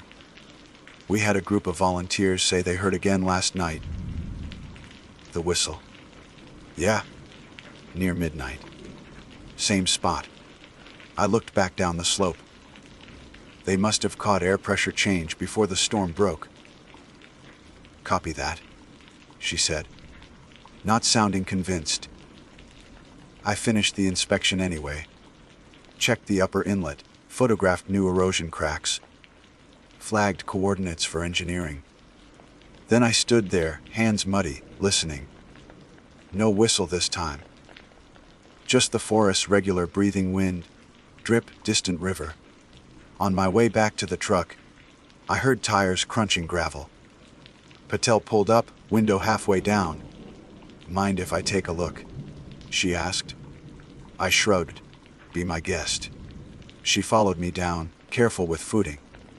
Her boots sank in mud beside the pipe. You can feel the whole slope soft, she said. I know. She crouched, listening. It's not whistling now. Only does it when the pressure's right, I said. I logged the recordings. Still, she murmured. It's uncanny how clear it sounds. Before I could answer, the pipe exhaled. A low, wet sigh. Not a whistle, just air movement. But enough to make us both freeze. Then the tone followed two short bursts, same rhythm as before. Patel stepped back. That's it. That's the sound. Pressure equalization, I said automatically, even as my stomach tightened. We both watched water pulse from the mouth. The light glinted off something farther inside, something wedged against the sidewall. Patel frowned. What's that? Probably driftwood. Can you grab it? I didn't want to crawl in, not with the mud slick and ceiling barely waist high. But she'd asked. I clipped the safety rope around my belt and eased forward on hands and knees, water soaking into gloves. The object caught the light again. A flash of yellow plastic lodged in a joint seam. When I reached it, I saw what it was. The other half of the same kind of whistle. Cracked, filled with silt. I freed it carefully, slid it into my pocket, and started backing out. That's when something shifted deeper in the pipe. Just a dull thunk, like gravel dropping, but enough to make the water ripple. I turned my headlamp toward it. 20 feet ahead, the tunnel bent slightly. Between flashes of reflected light, I saw movement. Not someone. Just the current pushing debris, sticks, leaves. My brain, wired tight, turned it into motion that wasn't there. I backed out faster. Patel helped haul me the last few feet. Find it. Yeah. Another whistle. I held up the yellow shard. Her eyes flicked to it. Then to the slope. You think kids were playing here? Not likely. This area's been closed since the landslide notice. We stood there while the rain began again. Light at first, then steady. The culvert gurgled under it, the sound folding back on itself like breath caught in a throat. Patel checked her watch. I'll file a note. You good finishing up? Yeah. I'll secure the slope and head in. She climbed back toward the truck, boots sliding. I waited until she was gone before crouching again by the pipe. Something about leaving it unsettled me. I reached into my pocket, pulled out both pieces. The blue one from yesterday, the yellow from today. Fitting them together, the edges matched almost perfectly, broken along the same line. One toy split in two. I didn't take it as anything more than coincidence, but still, I kept staring. The water's surface shimmered. Then the tone came again. Quiet, sustained, single note. Not from the pipe this time, but from the slope above it. I turned. A narrow crack had opened in the upper soil line, maybe 2 feet wide, water seeping through. I climbed up to check, and as I reached it, the ground gave a soft, heavy groan. Instinct told me to step back just as the edge slumped inward, spilling mud into the gap. Fresh air whooshed out, and the whistle rose loud enough to sting my ears. Pure resonance, not ghostly, just trapped pressure finally escaping. I dropped to one knee, covered my head till it passed. When it stopped, the hole had widened enough to show what lay beneath. A section of old drainage. Wood-lined, not metal, from before the park upgraded its systems. And wedged between the beams, half buried in silt, were fragments of wood paneling painted red. An old toy wagon. Rusted axle still attached.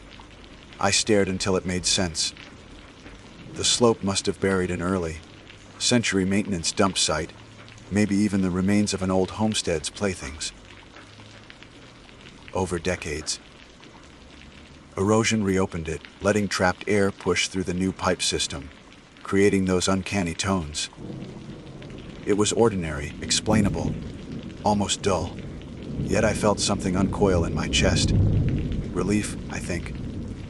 I photographed everything, logged coordinates, and called Patel. Found the source, I said. Old wood structure under the slope. Air pockets venting through both pipes. That's your whistle. She exhaled over the line. Good work, Gavin. By the time I packed up, rain had stopped. The forest felt awake again. Ravens calling, wind moving freely. On the drive back, I thought about that toy wagon, the tiny whistle halves, the misplaced tooth. All of it had lived in the ground longer than any of us, waiting for one storm big enough to let it breathe. At the shop, I sealed the artifacts for the archive bin, filled out the hazard form, and wrote the last line in the day's log. 'Cause identified. Pressure release from subsurface void intersecting culvert. Sound ceased following slope collapse. Then I locked the shed, switched off the lights, and stood outside a moment. The air smelled of cedar again, clean this time. As I started the truck, I thought I heard one faint tone through the vent. High, fading quick. I didn't flinch, just smiled a little. Sometimes the forest holds its breath for 100 years before exhaling. And when it finally does, someone like me happens to be standing close enough to hear it. My name is Ranger Colin Reeves, and I've worked wildlife management at Denali National Park for 14 years. Most of what we do isn't glamorous. It's counting scat, logging paw prints, and making sure tourists don't wander off to take selfies beside things that can kill them. You get used to monotony up here.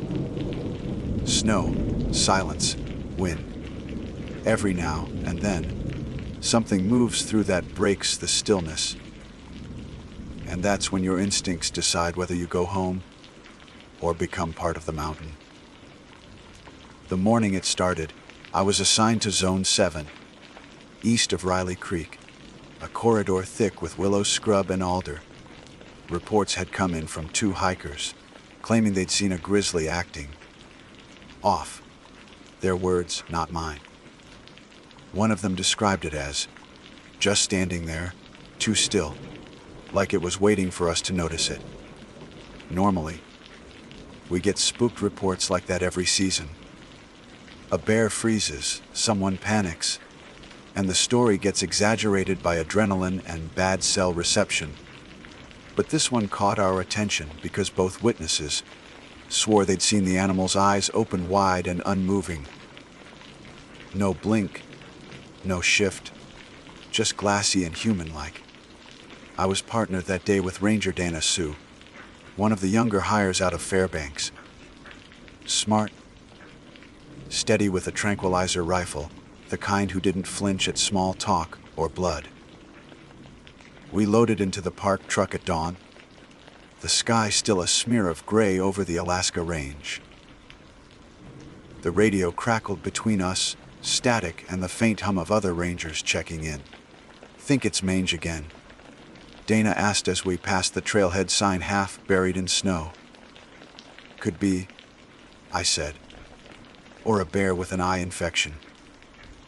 Makes the lids swell, look strange." "Yeah," she said, tapping her glove against the window. "Still weird how they said it didn't blink." "That's oddly specific." I didn't answer. You learn early in this job not to fill silence with theories. The woods don't care what you think until they decide to show you. We parked the truck a mile up from where the hikers had marked their GPS pin and went in on foot. The snow was light but new, soft enough to catch fresh tracks. Within minutes we found a set of prints large enough to be grisly. But something about the gait pattern felt off. Bears have a distinctive rhythm: front paw, hind paw slightly overlapping. This one dragged slightly on one side, uneven and heavy, like an old man limping. Dana crouched, brushing snow from a print. Front pads look clean. Hind right drags a bit. Could be injured. Or malformed, I said. She looked up. Like a birth defect. Maybe. We followed the tracks uphill toward the tree line, the wind kicking powder across the surface. The forest there had that strange, muffled quiet that comes after a night of fresh snow. Everything soft, even the sound of your own breath. Halfway up the slope, we found where the bear had stopped. The prints ended in a shallow depression, like it had stood still for a while. Around the site were scattered twigs and a small patch of disturbed ground. No blood, no scat. Just flattened snow, smooth and circular. Dana scanned the ridge with her binoculars. If it's wounded, it'll bed down soon. Shouldn't be far. We were about to move when I noticed something in the print itself. A faint, straight edge on the inner side of the paw mark. Not claw marks. Those curve naturally. This was linear, squared off, like the imprint of fabric or some hard seam. "Look here," I said. She knelt beside me. Could be a boot print under it. Maybe. But who'd walk in a bear's stride? We radioed our location and logged the observation.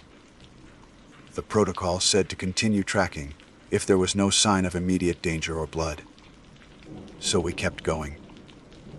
The trail curved around a small rise, and that's where we saw it.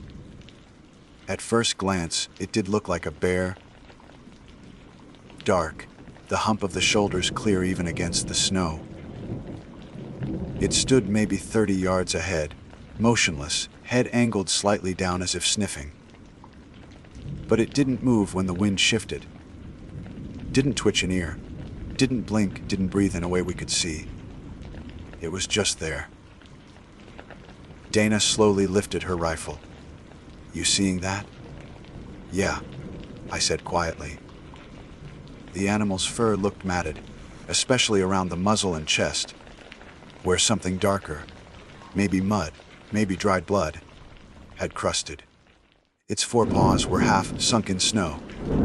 What struck me most wasn't fear, but confusion. Everything about it was anatomically correct, yet the posture was wrong. Too upright, too rigid. "Think it's dead on its feet," she whispered. "Could be tranquilized by someone else," I said. "Or it's freezing and paralyzed. Or rabid. Let's not guess." I took the binoculars from her and focused on the face. That's when I saw the reflection. Not of fur, but of something flat and synthetic just beneath the eye ridge. The eye itself was glossy. Too perfect a circle. The longer I stared, the less it looked organic. "Dana," I said quietly. "That's not a live bear?" She frowned. "Then what is it?" "Don't know. But back up a little." She did, keeping her rifle trained on the thing. We circled in a slow arc, until I could see the side profile better. The fur near the neck was stiff, and underneath, a seam ran vertically like the zipper on a suit. I exhaled, heart thudding hard. It's a decoy. Somebody made a damn bear costume. A costume. Out here. Yeah. Looks like someone's been standing it up. Maybe to scare people. Maybe for poaching cover. Who would? Before she could finish, the figure shifted. Not much. Just enough that a faint hiss of air came from the neck seam, like something collapsing inward. Dana froze. It moved. I didn't see movement. Just the snow settling around the base, slow and natural. But I heard it too. That soft sigh of deflation. We stepped closer. The body sagged slightly to one side, fur folding where it shouldn't. I nudged it with the end of my tranquilizer rifle. The entire torso gave under the weight, revealing a hollow space inside, lined with plastic sheeting. The head tilted forward, snow spilling from the open jaw. Inside the mouth was no tongue, no teeth, just a cheap wildlife camera glued in place. Someone had built a fake bear with a surveillance rig inside. Dana crouched, peeling back a flap near the shoulder. Cameras wired to something. Look, small transmitter pack. Trail cam, I muttered. Probably cellular. Someone's been using this thing to record. She nodded, expression unreadable. Who the hell does that? We photographed the setup, logged it per procedure, and carefully disassembled the upper half. The materials were crude: stitched fur, insulation padding, aluminum rods for structure. Whoever made it knew the general silhouette of a bear, but not the subtleties. From a distance, though, it would have fooled anyone. The transmitter blinked faintly green. Active. "Let's get this back to the truck," I said. We loaded the thing onto a tarp and dragged it downhill. Both of us quiet. The cold felt sharper now, the kind that gets under your skin. When we reached the truck bed, Dana secured the fake bear with straps while I radioed in. "Control, this is Reeves. We've confirmed the subject is an artificial model. Looks like an unauthorized wildlife camera setup disguised as a grizzly." A pause. "Copy. Reeves. Any identifying marks?" "Not yet. We'll inspect the transmitter once we're back." "Understood. Bring it in." We climbed into the cab. Dana stared out the windshield, still shaken. "You ever seen something like that before?" "Not once," I said. "Closest thing was a guy using a stuffed elk head for bait photos." She gave a small, humorless laugh. "Jesus. People are weird." Yeah. As we drove back, the radio kept flickering with static bursts. It wasn't unusual that far north, but this sounded patterned.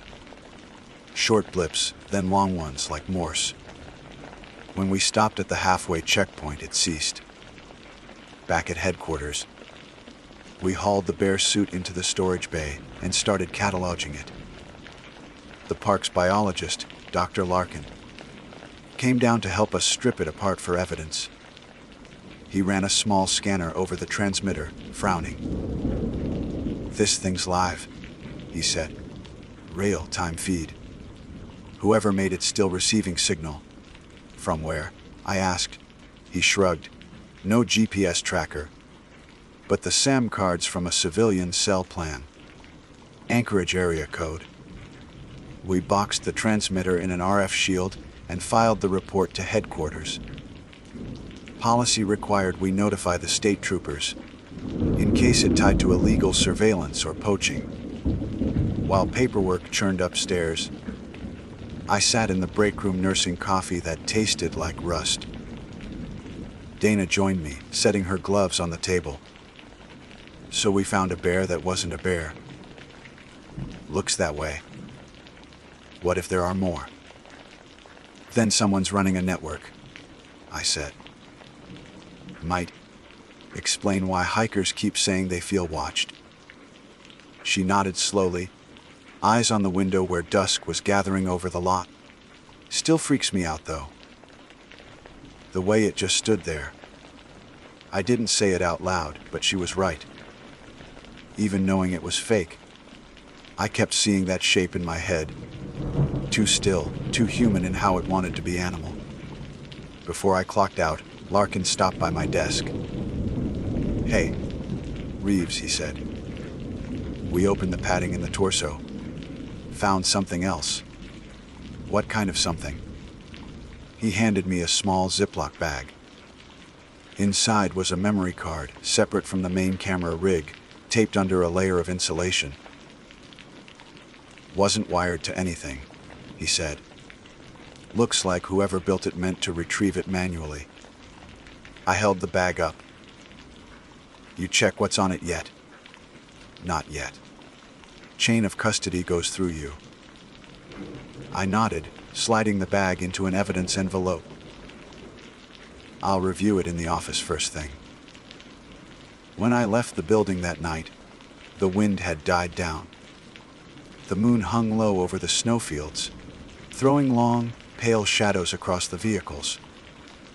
I caught myself glancing toward the tree line, half expecting to see that same broad, unmoving silhouette again. Nothing there, of course. Just snow, quiet, and the weight of the mountain breathing. But as I reached my truck door, my radio gave a single burst of static. 3 short blips, too long. The same rhythm we'd heard earlier. I got maybe 4 hours of sleep before my phone buzzed me awake. The office lights flickered in my dream right up until I realized it wasn't a dream. It was the fluorescent hum in the evidence room downstairs. Denali headquarters doesn't look like the wilderness, romantic postcards people imagine. It's concrete, gray carpet, stale coffee. At dawn, it feels like an airport terminal no one's bothered to clean. I swiped my badge through the reader, still half asleep, and walked toward the media lab where we review trail cam footage. The memory card sat in an evidence tray under my name. Beside it, a note from Larkin, no encryption. Recommend off, grid viewer. That meant to keep it disconnected from the network, just in case the feed was traceable.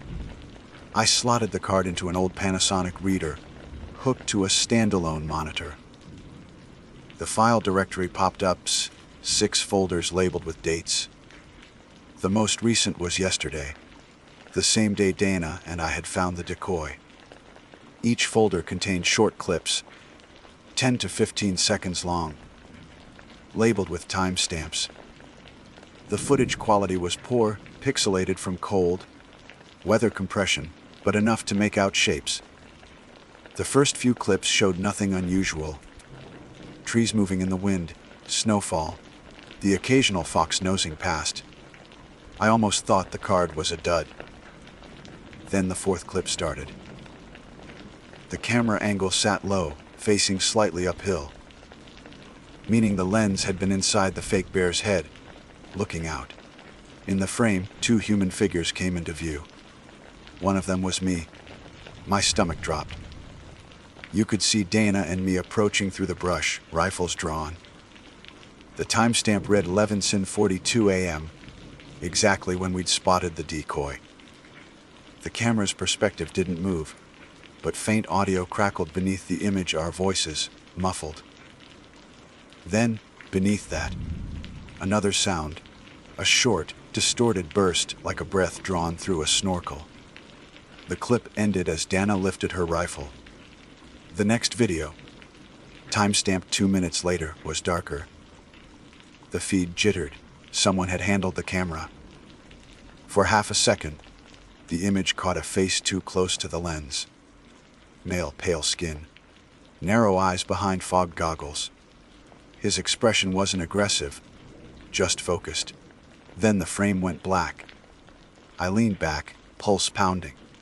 Someone had been nearby after we'd approached the decoy. I cued the next clip. This one began in low light, maybe evening. The same forest, empty now. But at the right edge of the frame, a boot appeared, not military or ranger issue. Brown hiking boot, rubber toe, like something from a sporting goods store. It stepped forward, paused, then another boot joined it. The figure squatted, hands working at the bear's neck seam. The face came into partial view again. He was wearing a parka, gray, with reflective tape on the sleeves. Not standard for poachers, who usually avoid anything shiny. He reached inside the bear's suit, pulled something out, probably the transmitter pack, and set it into a small metal case. Then he froze, head snapping toward the lens. The video ended abruptly. I sat there for a long moment, the only sound the buzz of the lights. Then I grabbed the intercom. Dana? Lab 3. She showed up 5 minutes later, hair damp from the morning snow. When I played the clips for her, she went still, arms folded tight. "Who the hell is that?" she whispered. "No idea," I said. "But he was right there while we were in the clearing." She glanced at me. "You think he was watching us through the feed?" If the transmitter was Lev, yeah. Could have been anywhere with a signal. We both looked at the monitor again. The man's face was grainy, but something about his eyes made my stomach twist. They weren't wild or panicked. They looked clinical, like someone checking an experiment. Dana exhaled. "Let's get this to the troopers." Before we could move, Larkin came through the doorway holding a printout. "You two should see this," he said. "We traced the same registration. Belongs to a research permit holder. Name's Dr. Henry Mallory. Wildlife research," I asked. "Formally, yes. Independent biologist, Anchorage-based. Filed a temporary access permit last month to study predator migration patterns near Toklat River." I frowned. "That's 40 miles from where we found the decoy." "Exactly." He handed me the sheet. The permit showed his signature and a listed partner. Mallory Ecological Consulting. I'd never heard of it. Dana looked between us. "So he's legit." Larkin shrugged maybe. "But no one told us about remote monitoring disguised as a bear." "Let's call him," I said. The number on file went straight to voicemail. Male voice, calm, mid-40s. "This is Dr. Mallory. Leave your observation time and coordinates." No emergency tone, no surprise. We logged the call and notified the Alaska State Troopers Liaison for Denali operations. They said they'd dispatch someone to Anchorage to question Mallory, but up here, that meant waiting. Weather delays, manpower, the usual. By noon, snow had started again. Dana and I loaded the evidence crate, the bear suit, transmitter, and memory card copy, into a secure locker. We both had that wired exhaustion that comes when adrenaline can't decide whether to leave or double down. "You want lunch?" I asked. She shook her head. "Can't eat right now." We each went through paperwork motions until the radio crackled on my desk. "Reeves, you copy? Go ahead. This is Patrol 2. Got a report from a photography group near Eielson.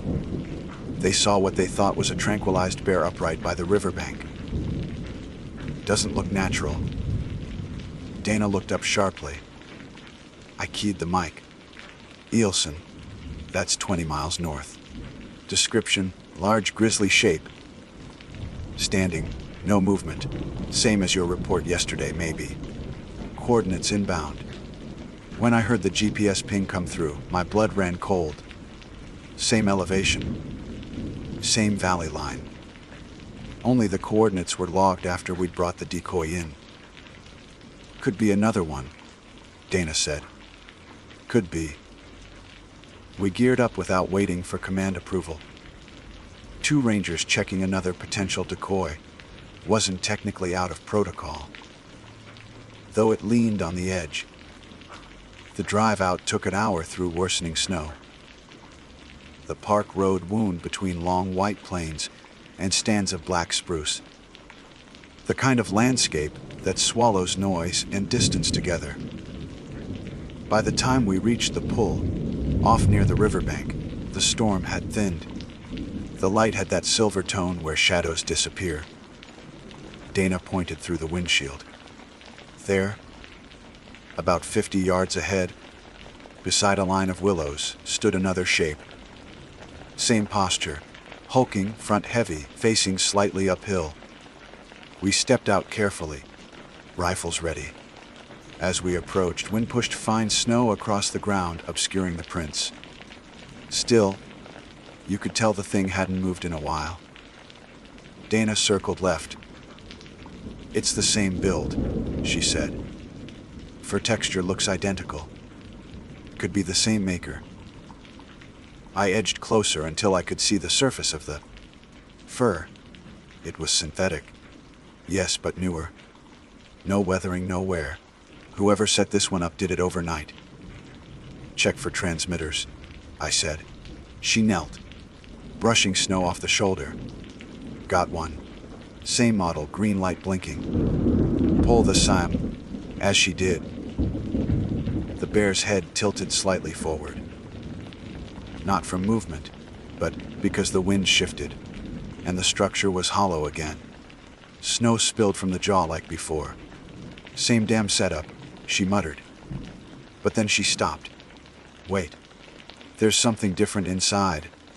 I joined her. Instead of a camera, this one had a small cylindrical device mounted behind the eye socket. No lens, just a metal grill and a blinking LED. What's that? She asked. Looks like an audio recorder. We detached it carefully and bagged it.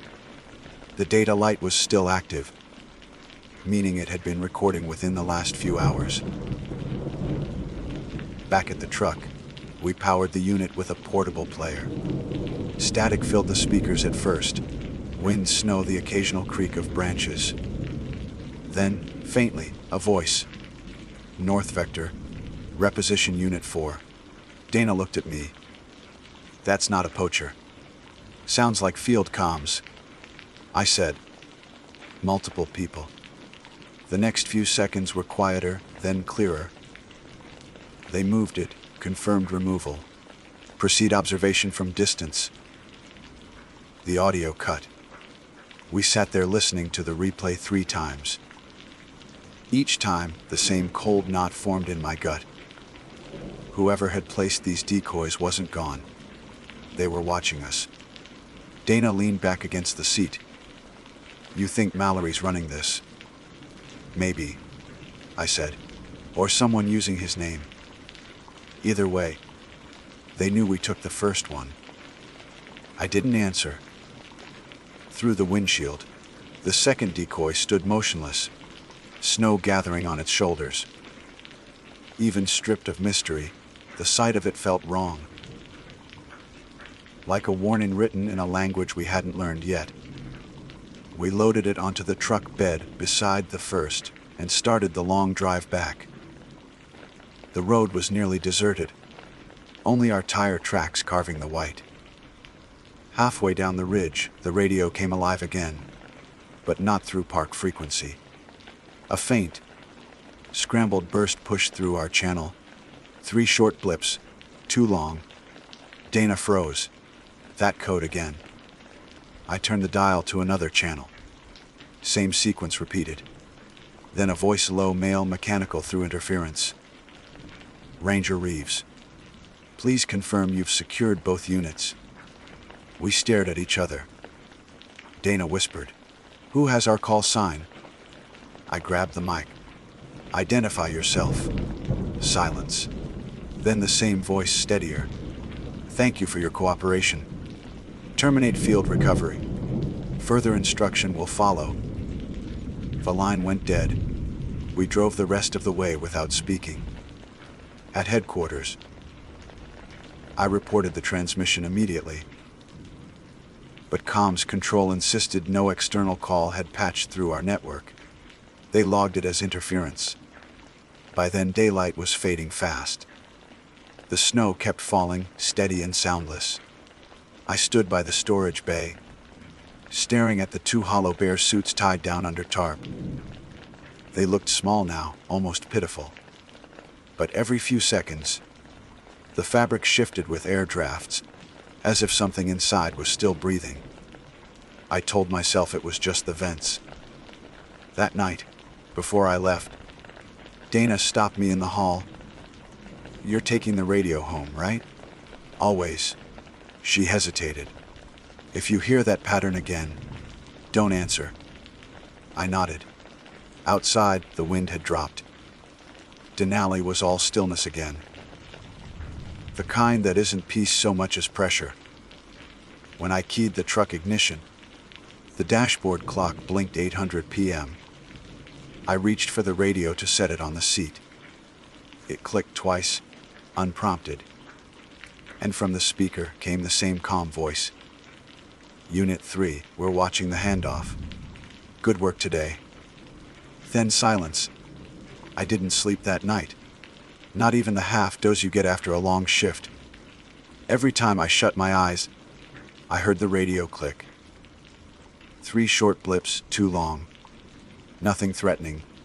Just patient, like someone tapping a pen while they waited. By 3 a.m., I gave up.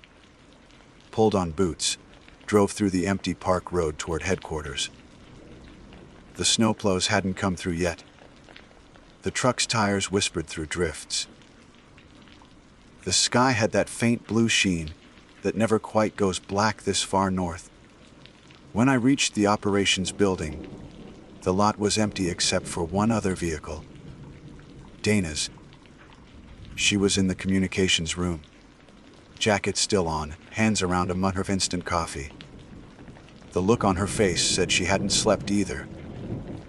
"Let me guess," she said. "You heard it again?" "2 times, I said. "You, 3. Same pattern, same voice at the end." "Good work today." She rubbed her eyes. "I checked our call logs. Nothing shows up. But here's the weird part. The timestamps line up exactly with when I heard it." "Meaning it was real," I said. "Meaning it's local," she corrected. "Someone close enough to transmit on our frequency without routing through the tower." That narrowed things down fast. You can't hijack park comms unless you're physically inside or within a few hundred yards of the relay repeater. I pulled up a map of the Denali network. The main repeater sat on a ridge 2 miles west of headquarters, accessible by a service road we usually left unplowed in winter. Only tech crews went up there. "Let's go," I said. Dana frowned. "Without notifying command." "Command'll tell us to wait till morning. By then, whoever's up there could pack out." She stared a beat, then nodded. "But we log it when we get back." We signed out a snowmobile and a utility sled. The air cut like glass. -15 at least. Our breath turned to fog immediately. The trail climbed through spruce and thin birch, the headlights bouncing shadows off trunks. Halfway up, the radio crackled again. "Unit 3, the voice said, perfectly calm. "You're deviating from schedule." Dana's head snapped toward me. "Keep driving," I said. "Copy," she whispered, as if the voice could hear us. "Unit 3, it repeated, slightly louder. Return equipment. Observation concluded. I switched the radio off. The silence afterward felt heavier than the noise. When we reached the repeater station, the wind had died to nothing.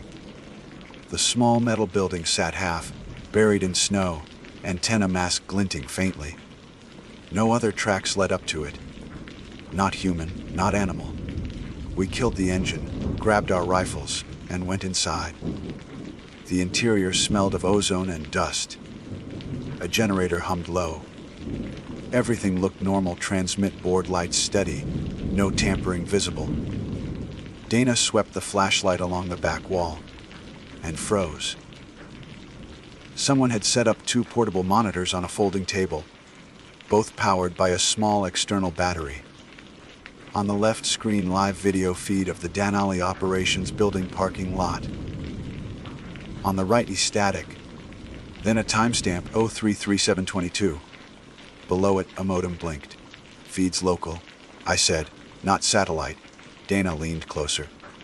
These are our own security cameras. Someone looped into our system. I crouched and traced the cable routing. Whoever had done it had piggybacked a thin fiber line from the repeater to a buried uplink outside. Crude, but effective.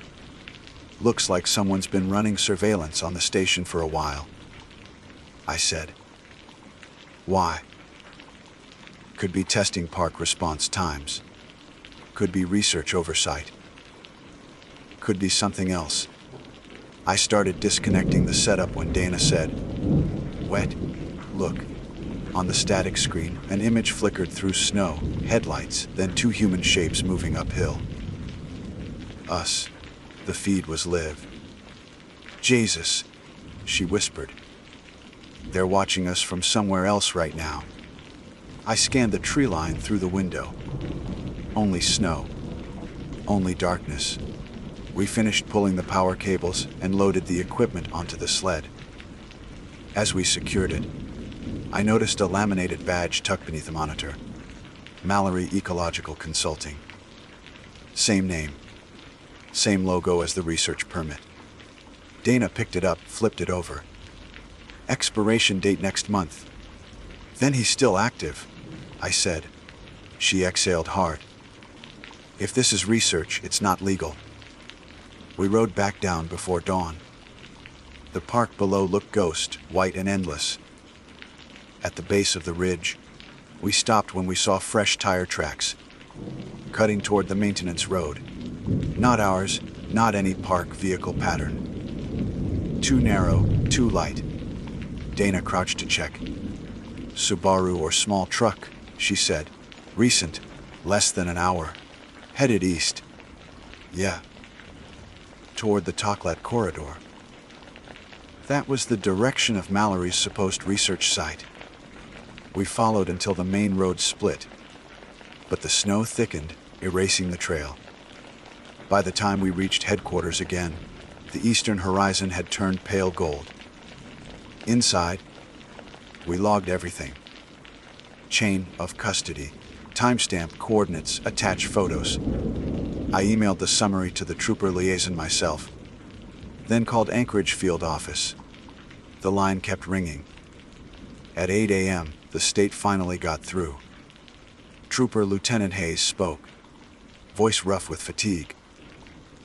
Reeves, we checked Mallory's last listed address. Condo in Anchorage's south end.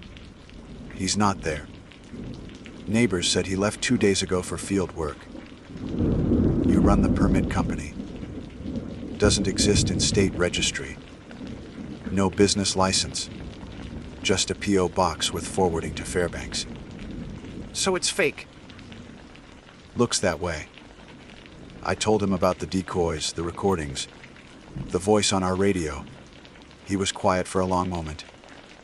Then, that's not poaching. That's data mining. Meaning, private contractors sometimes collect ecological footage for mapping firms or defense research. Crowdless regions are good for calibration. They hire freelancers who bend the rules. So he's using the park to test surveillance rigs. could be. I'll send a tech team up today to collect your evidence. After we hung up, Dana and I just sat there, the hum of the heater filling the room. We should have felt relieved. Human explanation, no mystery, no curse. But it didn't feel clean. Why disguise it as a bear? Though, she asked finally, why not a tree or a rock like everyone else? Maybe the disguise was part of the test, I said. Something about motion recognition. Predator camo. She looked unconvinced. Then why the voice on our channel? Why talk to us? That part, I couldn't explain. Around noon, the tech team from Anchorage arrived. 2 plainclothes analysts and a trooper in uniform. They went over our logs, examined the bare suits, the audio recorders, the repeater setup.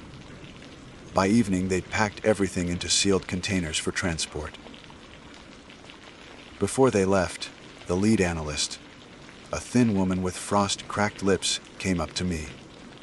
Ranger Reeves, she said, appreciate your cooperation. For your record, you didn't intercept an illegal poacher network.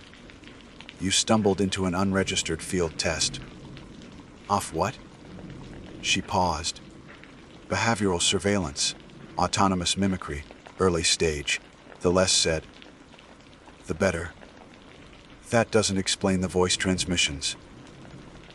Her eyes flicked to the radio on my desk. It will stop once we deactivate their nodes. And if it doesn't, then it's residual interference. She smiled, polite, final, and left. Dana watched them drive off into the snow. Residual interference, she muttered. Sure. We both stayed late to finish reports. The building emptied out except for the janitor down the hall. Around 7, as I was closing my laptop, the radio clicked once, then twice, 3 short, 2 long. I stared at it. Dana froze mid-sentence. The pattern stopped. A few seconds of static followed, then a single calm voice. The same tone as before. Unit 3. Final confirmation received. Program concluded. Then a long hiss, like air escaping. The signal meter on the radio glowed red, then dark. Dana reached over and unplugged it. That's enough for me, she said. We locked the office and walked outside together. The sky had cleared. Stars hung sharp as nails above the range. Somewhere far off, a coyote called. The first natural sound I'd registered all day. By the trucks, Dana paused. You think that was Mallory? Maybe, I said. Or one of his clients. She nodded, but her eyes stayed on the tree line. Still feels like we got tested, not him. Maybe both, I said. She gave a small, humorless laugh. Next time I see a bear that doesn't blink, I'm quitting. I smiled despite the H in my gut. Fair. She drove off first. I lingered, leaning against the truck, listening to the wind scrape along the snow. The air smelled clean again. Pine, cold metal, the faint sweetness of diesel. Nothing ominous. I told myself it was over. That some tech company had run its quiet experiment, got caught, and pulled out. That it would all get buried in paperwork and chain of custody folders, like everything else. That happens too far north for people to care. But when I climbed into the cab, my radio, still unplugged, gave one last mechanical chirp. A low series of tones, slow and deliberate. 3 short, 2 long. Then a click and silence that felt absolute. I sat there a long time before starting the engine, watching the park road stretch, ahead like a pale vein under the moonlight. You can tell yourself a lot of things up here, that every noise has a source, every shape an origin, every shadow a logic. But some nights, I still think about the first decoy. The way it stood there, eyes wide, unblinking, until we got close enough to see what was underneath. And I wonder how many more are out there. Not moving, not alive, still watching. My name is Ranger Colin Mercer, fire lookout with the U.S. Forest Service, stationed at Echo Ridge Tower, elevation 842 feet, on the Idaho-Montana border in the Bitterroot Range. I've worked 13 fire seasons out here, long enough to know that when something seems strange on the radio, it's usually just interference. Tropospheric ducting, cross, channel bleed, or someone forgetting to log off a repeater. The mountains love to play tricks with sound. That morning started ordinary enough.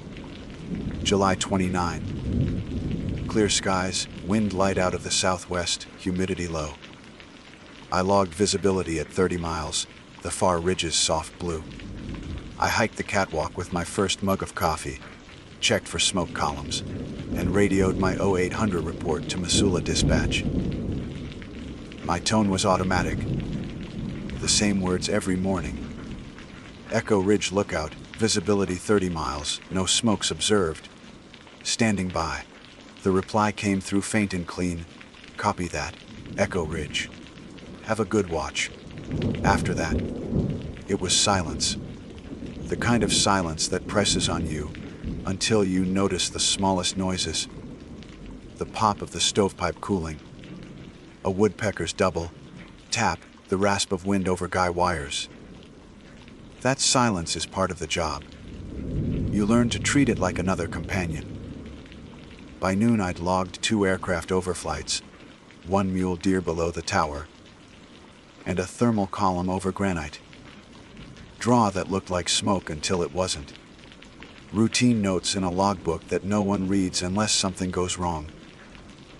It wasn't until 1847 hours that I heard my first anomaly. I just finished supper, canned chili, crackers, instant coffee, and was writing down the evening weather obs when the handheld squawked on its own. The speaker hissed for a second, then a voice came through. It was mine. Echo Ridge Lookout, visibility 20 miles. Smoke observed southwest sector near Elk Basin. Coordinates 5.949 by 114.371. Possible ignition. I froze. The cadence. The phrasing. Identical to how I'd speak on the net. My voice, but flatter, like playback from a recording. I looked at my own console. Channel 1, Forest Net, standard frequency. I hadn't keyed the mic. The radio sat untouched, indicator light off.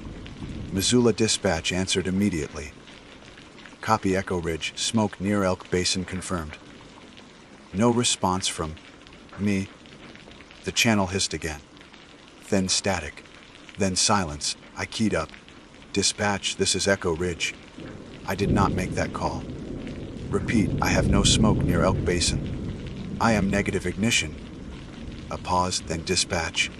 Copy that, Echo Ridge. Possibly cross-channel bleed. Will confirm with Granite Peak. Stand by. I stepped outside to the catwalk, binoculars up. Elk Basin lay 12 miles southwest. A rolling cut of pines and granite benches. Empty save for the river. The air shimmered with heat.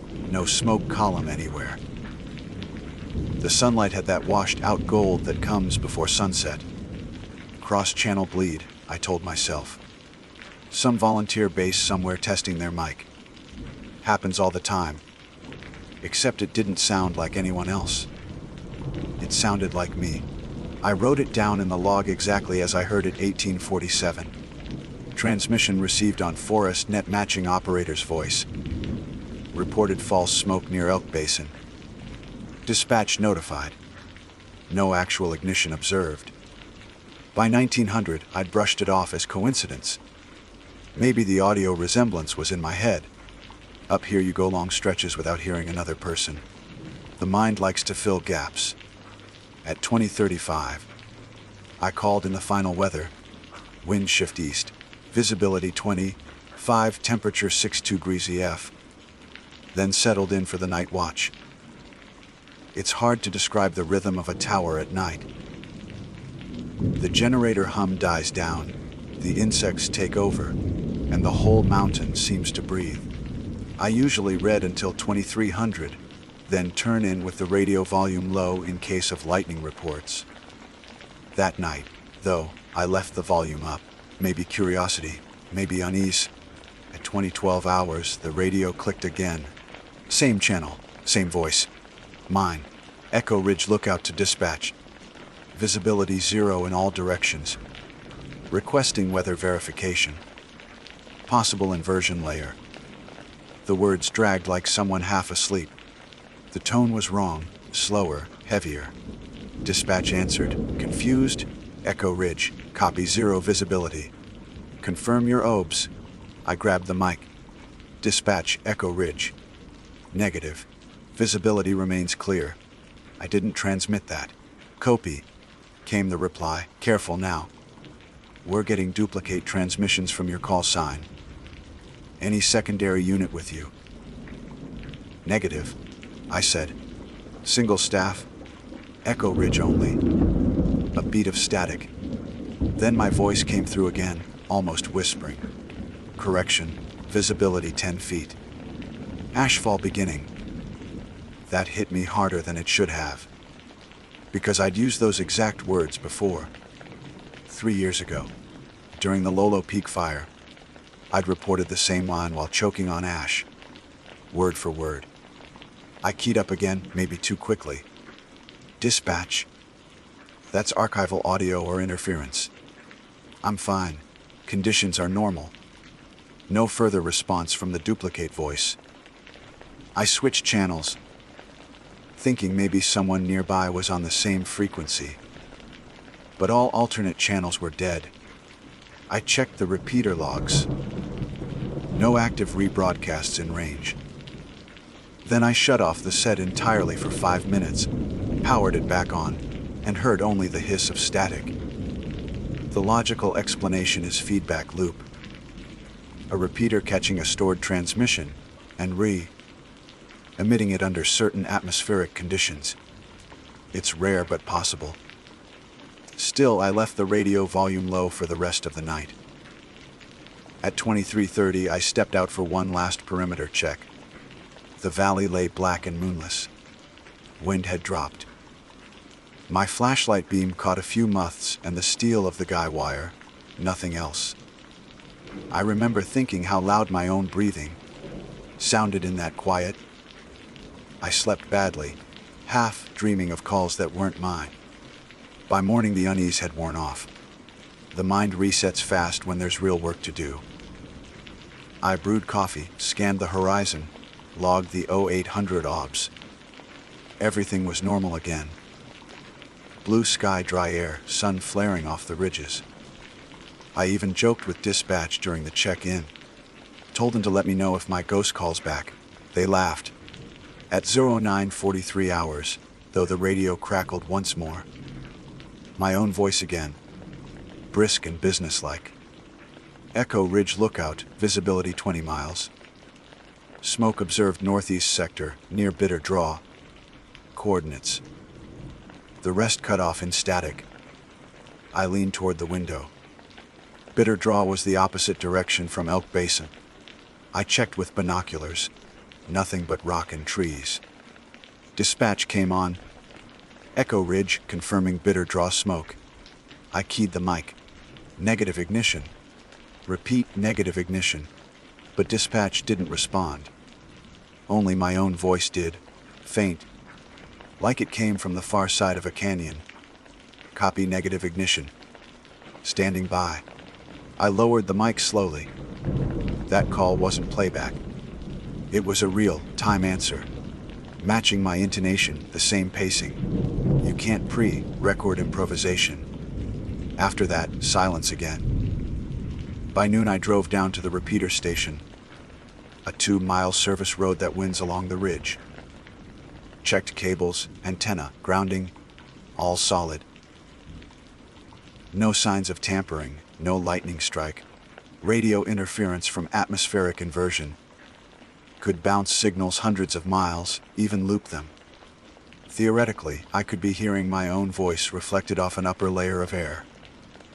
But the precision, the timing, didn't fit.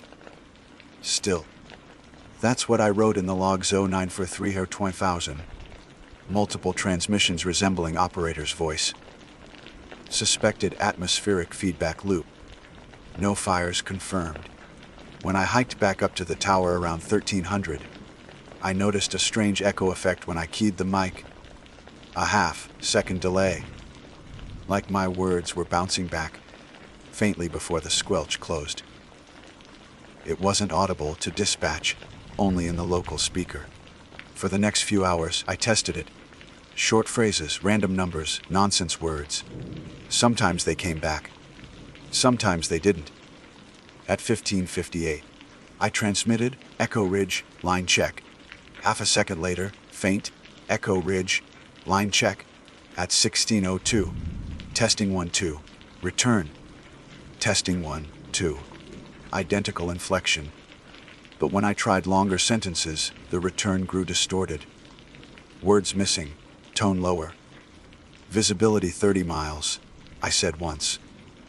Came back, visibility, miles. I didn't log that one. I just shut the mic and stepped away. Sometimes it's better not to give strangeness too much paper trail. That night, the sky turned the color of brass.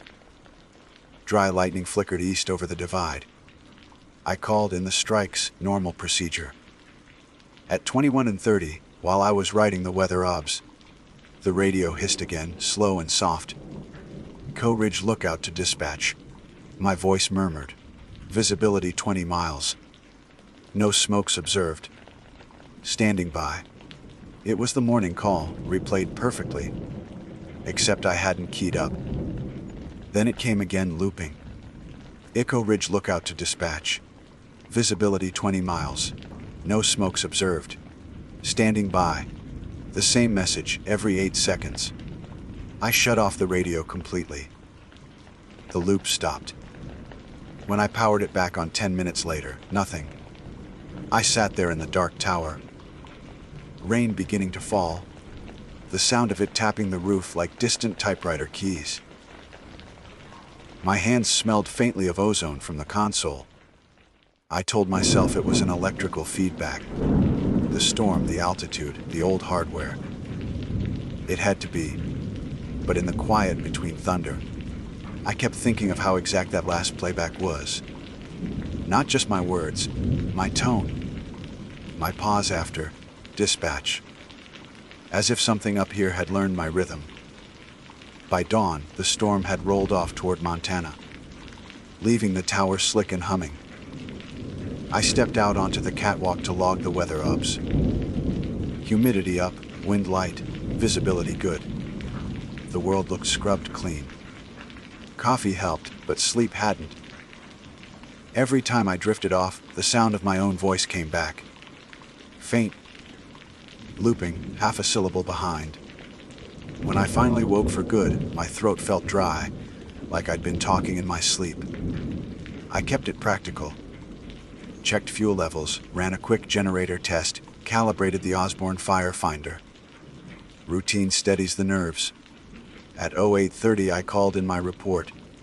Echo Ridge lookout to dispatch. Visibility 30 miles, no smokes observed, standing by. This time, nothing echoed back. Just clean static and dispatch as normal. Copied Echo Ridge. I let out a breath I didn't realize I'd been holding. Around 1,000. I hiked down to the cistern to refill my water jugs. The air carried that rich pine scent you only get after rain.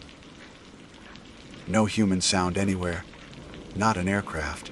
Not a chainsaw from the valley. Just the scrape of my boots and the metallic clank of the bucket. At the edge of the ridge, I checked the repeater antenna again, still solid. If I was going to file a maintenance ticket about the radio loop, I wanted to be sure it wasn't on my end. But everything looked fine. Grounding line intact, coupler sealed, cables taut. Back in the tower, I ate lunch, powdered soup and crackers, and turned the radio on low, half expecting something strange. Hours passed. Nothing. By 1400 I'd convinced myself the interference was just the storm. Mountains bounce sound in weird ways. Even thunder can echo through metal and mimic speech. At 1600, dispatch radioed a lightning ignition check. Echo Ridge. Granite Peak reports faint column west of Junction Ridge. Can you confirm? I scanned with binoculars. The haze made the horizon shimmer, but I could make out a faint white plume, just enough to call in. Copy that, dispatch. Confirm light smoke, Junction Ridge sector. Small, single tree ignition. Copy Echo Ridge. Marking coordinates will advise air recon. A normal exchange. Solid. For the first time in 24 hours, I felt back in rhythm. Then, at 1657, as I was logging the coordinates, the speaker cracked again. My voice, matching the same calm tone. Echo Ridge lookout to dispatch. Visibility 30 miles, no smokes observed, standing by. I froze. The exact morning call. Perfectly timed, perfectly clear. I keyed up dispatch, Echo Ridge. Did you receive a duplicate transmission just now? They hesitated. Negative, Echo Ridge.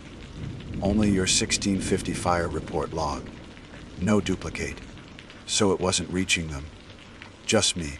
The speaker hissed again. My voice repeated, visibility 30 miles. No smokes observed. I turned the volume knob down to 0. The hiss kept going. That's not possible. Analog speaker, no volume, no signal. Yet the sound came faint through the tower walls. Not electronic, more like carried air. I shut off the power entirely. Pulled the plug from the generator line, and still. One last faint phrase echoed, drawn out like wind scraping metal. Standing by. That one got under my skin. Not because of the words, but the timing. It didn't overlap or loop. It waited for me to finish each motion. Reaching for the power, looking out the window, then responded. Like a call and response rhythm. I sat back down, logged it all anyway. 1657 duplicate transmission heard locally, not received by dispatch. Voice identical to operator. Audio persisted after unit power down. I kept the radio off.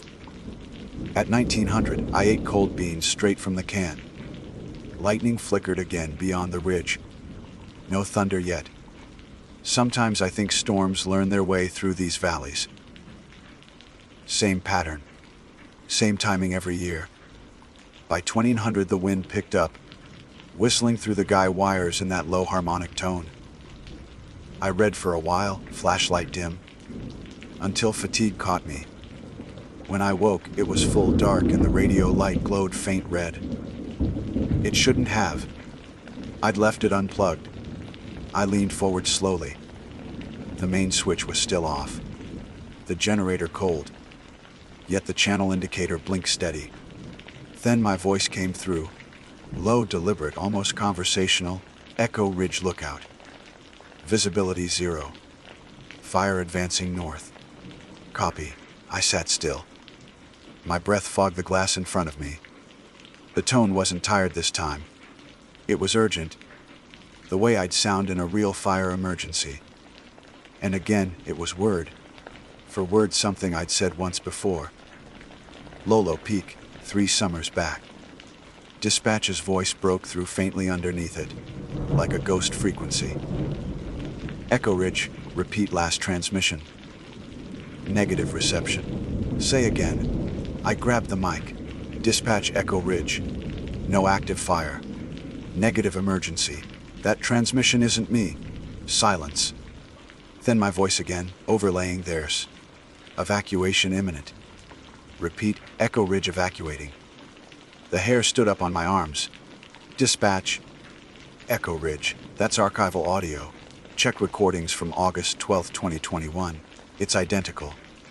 Dispatch answered, calm but tight. Copy that. Echo Ridge. We'll verify with comms. Hold position. I turned the radio volume down. Not off, just enough to dull the sound, and stepped outside onto the catwalk for air. The sky was black, no moon. Far off, sheet lightning flickered over the divide.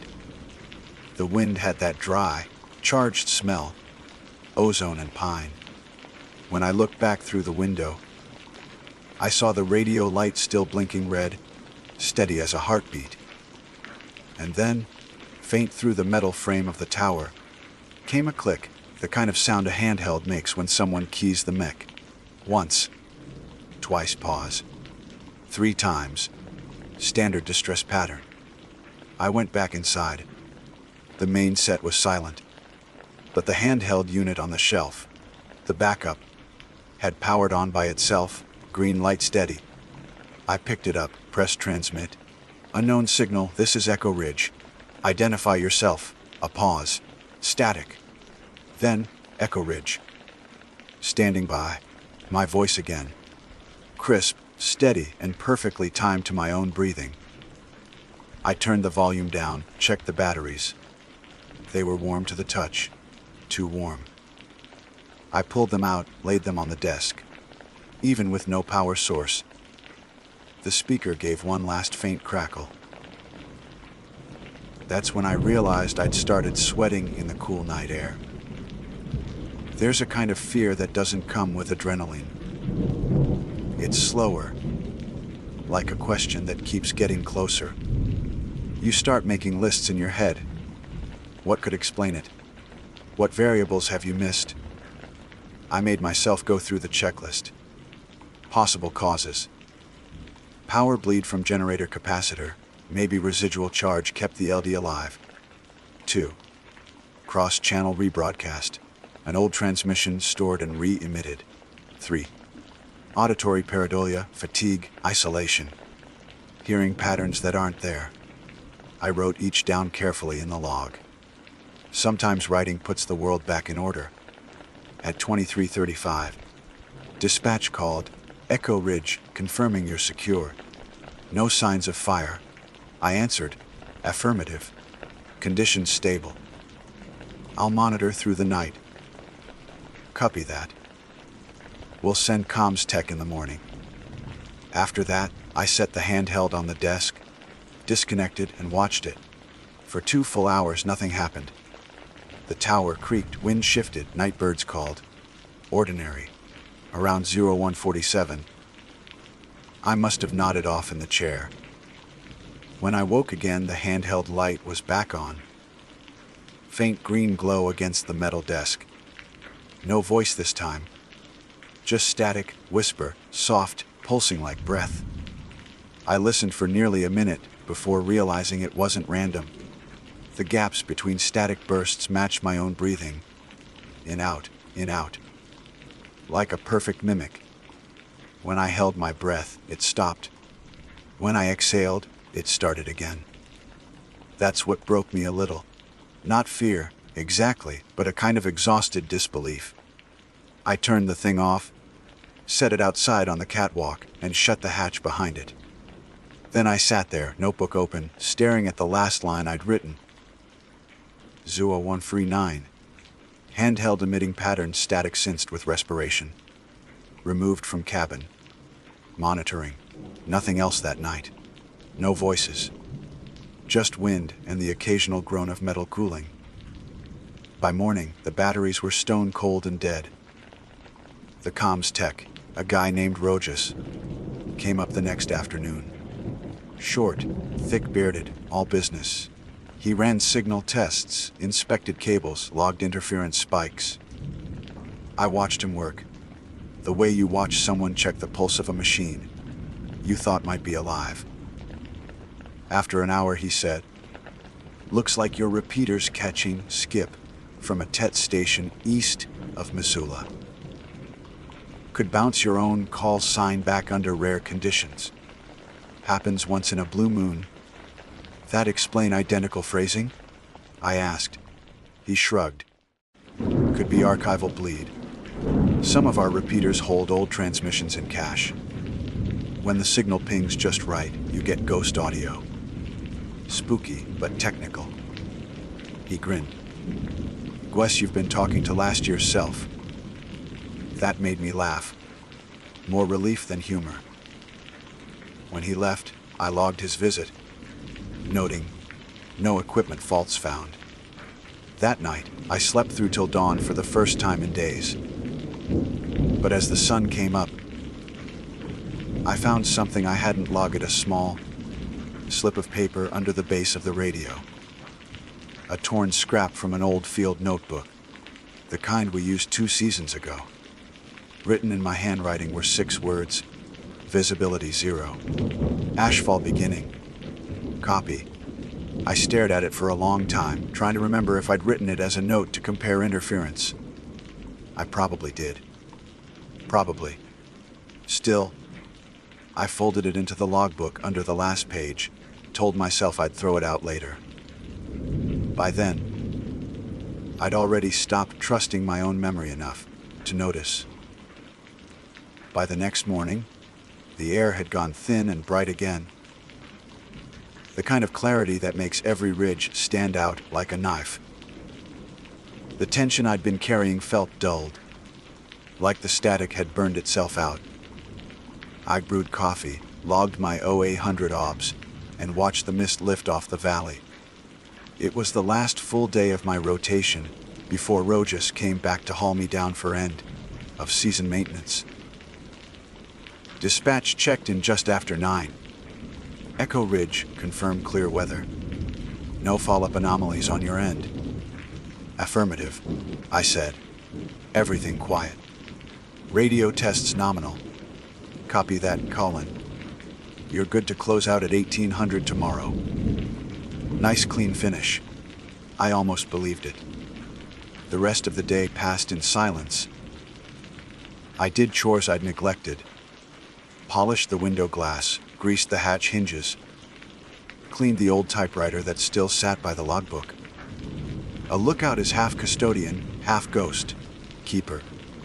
You leave the place as if someone might come back tonight, even if they never do. At 1500, I climbed the ridge behind the tower to inspect the wind gauge. I carried the handheld in case dispatch called. For 2 solid hours, nothing came through but clean static. When I returned, the tower looked small against the sky. A single tooth of metal on a long, blue jaw of mountains. The sight steadied me. Whatever had been happening, it hadn't followed me up the ridge. Inside, I ate dinner early. Wrote my final entries. My log handwriting looked steady again. I could almost see how this whole week would read to the next watcher. Minor interference issue resolved. Comms normal, no fires observed, nothing unusual. At 1930, I did the last weather obs of the shift. Temperature 60, 1, humidity 30, 2, visibility 25. The sun slid behind the ridgeline, turning everything that washed out pink you only get in the Bitterroots. The light dropped fast. I poured a final cup of coffee and waited for the check-out call that usually came before dark. Instead, at 2011, the radio blinked red once. I felt my stomach tighten, but the channel stayed silent. Then the voice came. Calm, measured mine. Echo Ridge lookout to dispatch. Visibility 20 miles. No smokes observed, standing by. The same line again. Word for word. I keyed up instantly. Dispatch. Echo Ridge actual. I'm hearing duplicate transmission again. Do you copy? Static. Then dispatch's reply. Negative duplicate. Colin. Your frequency clear on our end. You sure you're not picking up echo bleed? Affirmative, I said. It's Liv. Silence for a moment. Then, softer, copy that. We'll pull the logs. Keep monitoring. When I unkeyed the mic, the echo of my own last word, monitoring, came faint through the speaker, half a beat late.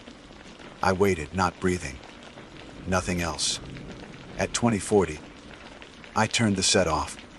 Sometimes you have to take control back, even symbolically. I stepped outside to the catwalk. The wind was up, carrying the smell of rain again. Lightning flared on the far side of the divide, same pattern as every evening. I leaned against the rail, letting the metal vibrate against my arms. That's when I heard it. Not through the radio, but across the valley. A single word, drawn thin by distance, copy. It sounded almost human, almost echo. Hard to say where it came from. I told myself it was thunder reflection. Sound does strange things up here. I went back inside, shut the door, and wrote one last note in the log. 2:45. Possible atmospheric echo from valley. No visual, no response from dispatch. At 2100, rain hit, hard, fast. I kept the lights low and read until midnight. When I finally set the book down, the tower was wrapped in cloud. You could feel it in your ears, pressure like a slow heartbeat. The rain had stopped, but water still dripped off the eaves. I decided to call in a final weather note before bed. A small professional act to end the watch clean. I flipped the radio on. The indicator light glowed steady red. Before I touched the mic, a voice spoke.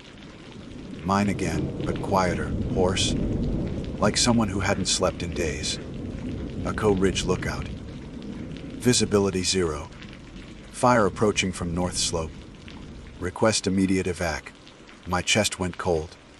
Dispatch, this is Echo Ridge actual, no fire. Negative emergency. You hearing that? No reply. Then, over the static, my voice again, even softer. Ashfall beginning. That phrase, the one from the note under the radio. I grabbed the handheld, checked the other channels. All dead. No cross-talk, no repeater ping. Dispatch, do you copy? This is live frequency. I need confirmation. Still nothing. The static deepened, thick as a pulse. Then came one last fragment, warped by interference. Standing by. The speaker went dead. I left it off.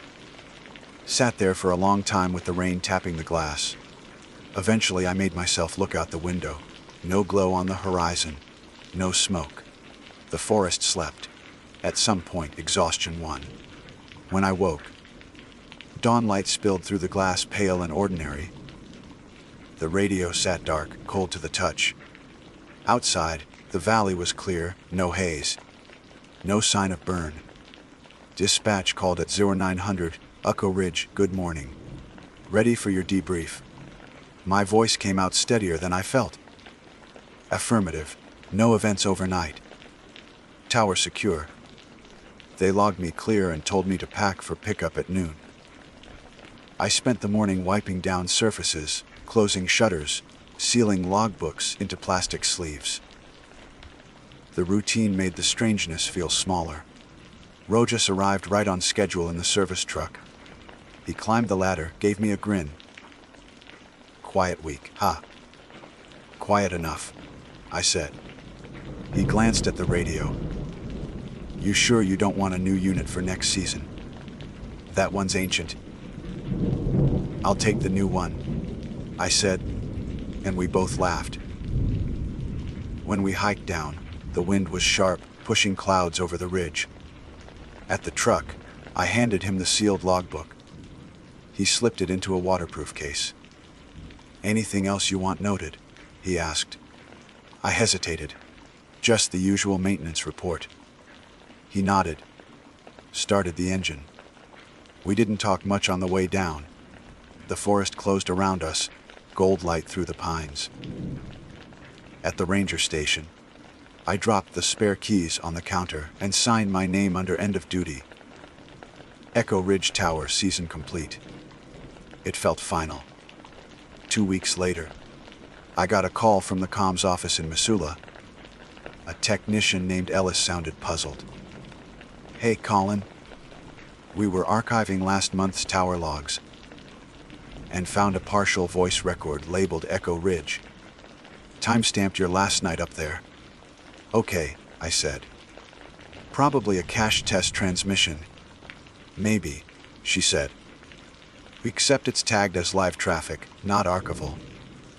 Sounds like you reporting zero visibility, requesting evac. Then another call from dispatch acknowledging receipt. My throat tightened. I never heard an acknowledgement. Well, it's on tape, she said. Female voice, our dispatcher. She says, quote, copy Echo Ridge. Evacuation approved.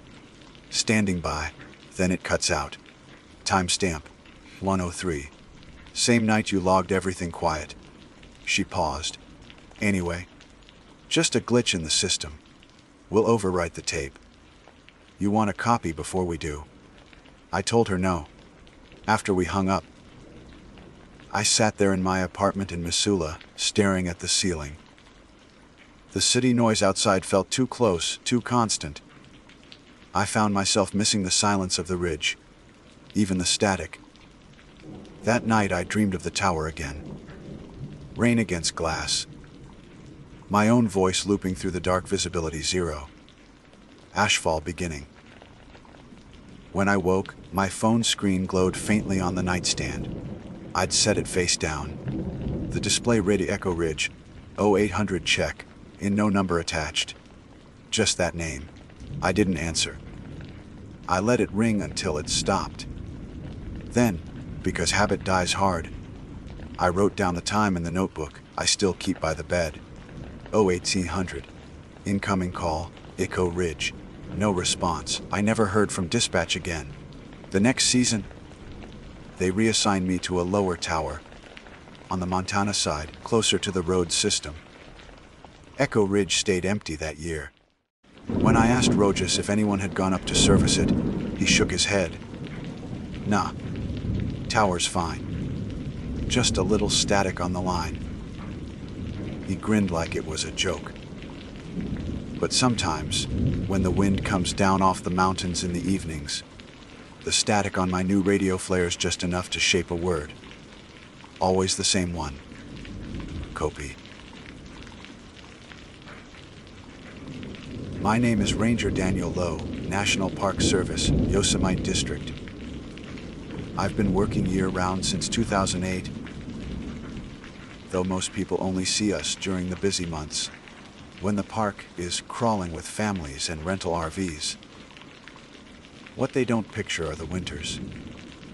When the road's close, the stations go dark, and you can drive 30 miles without seeing another living soul.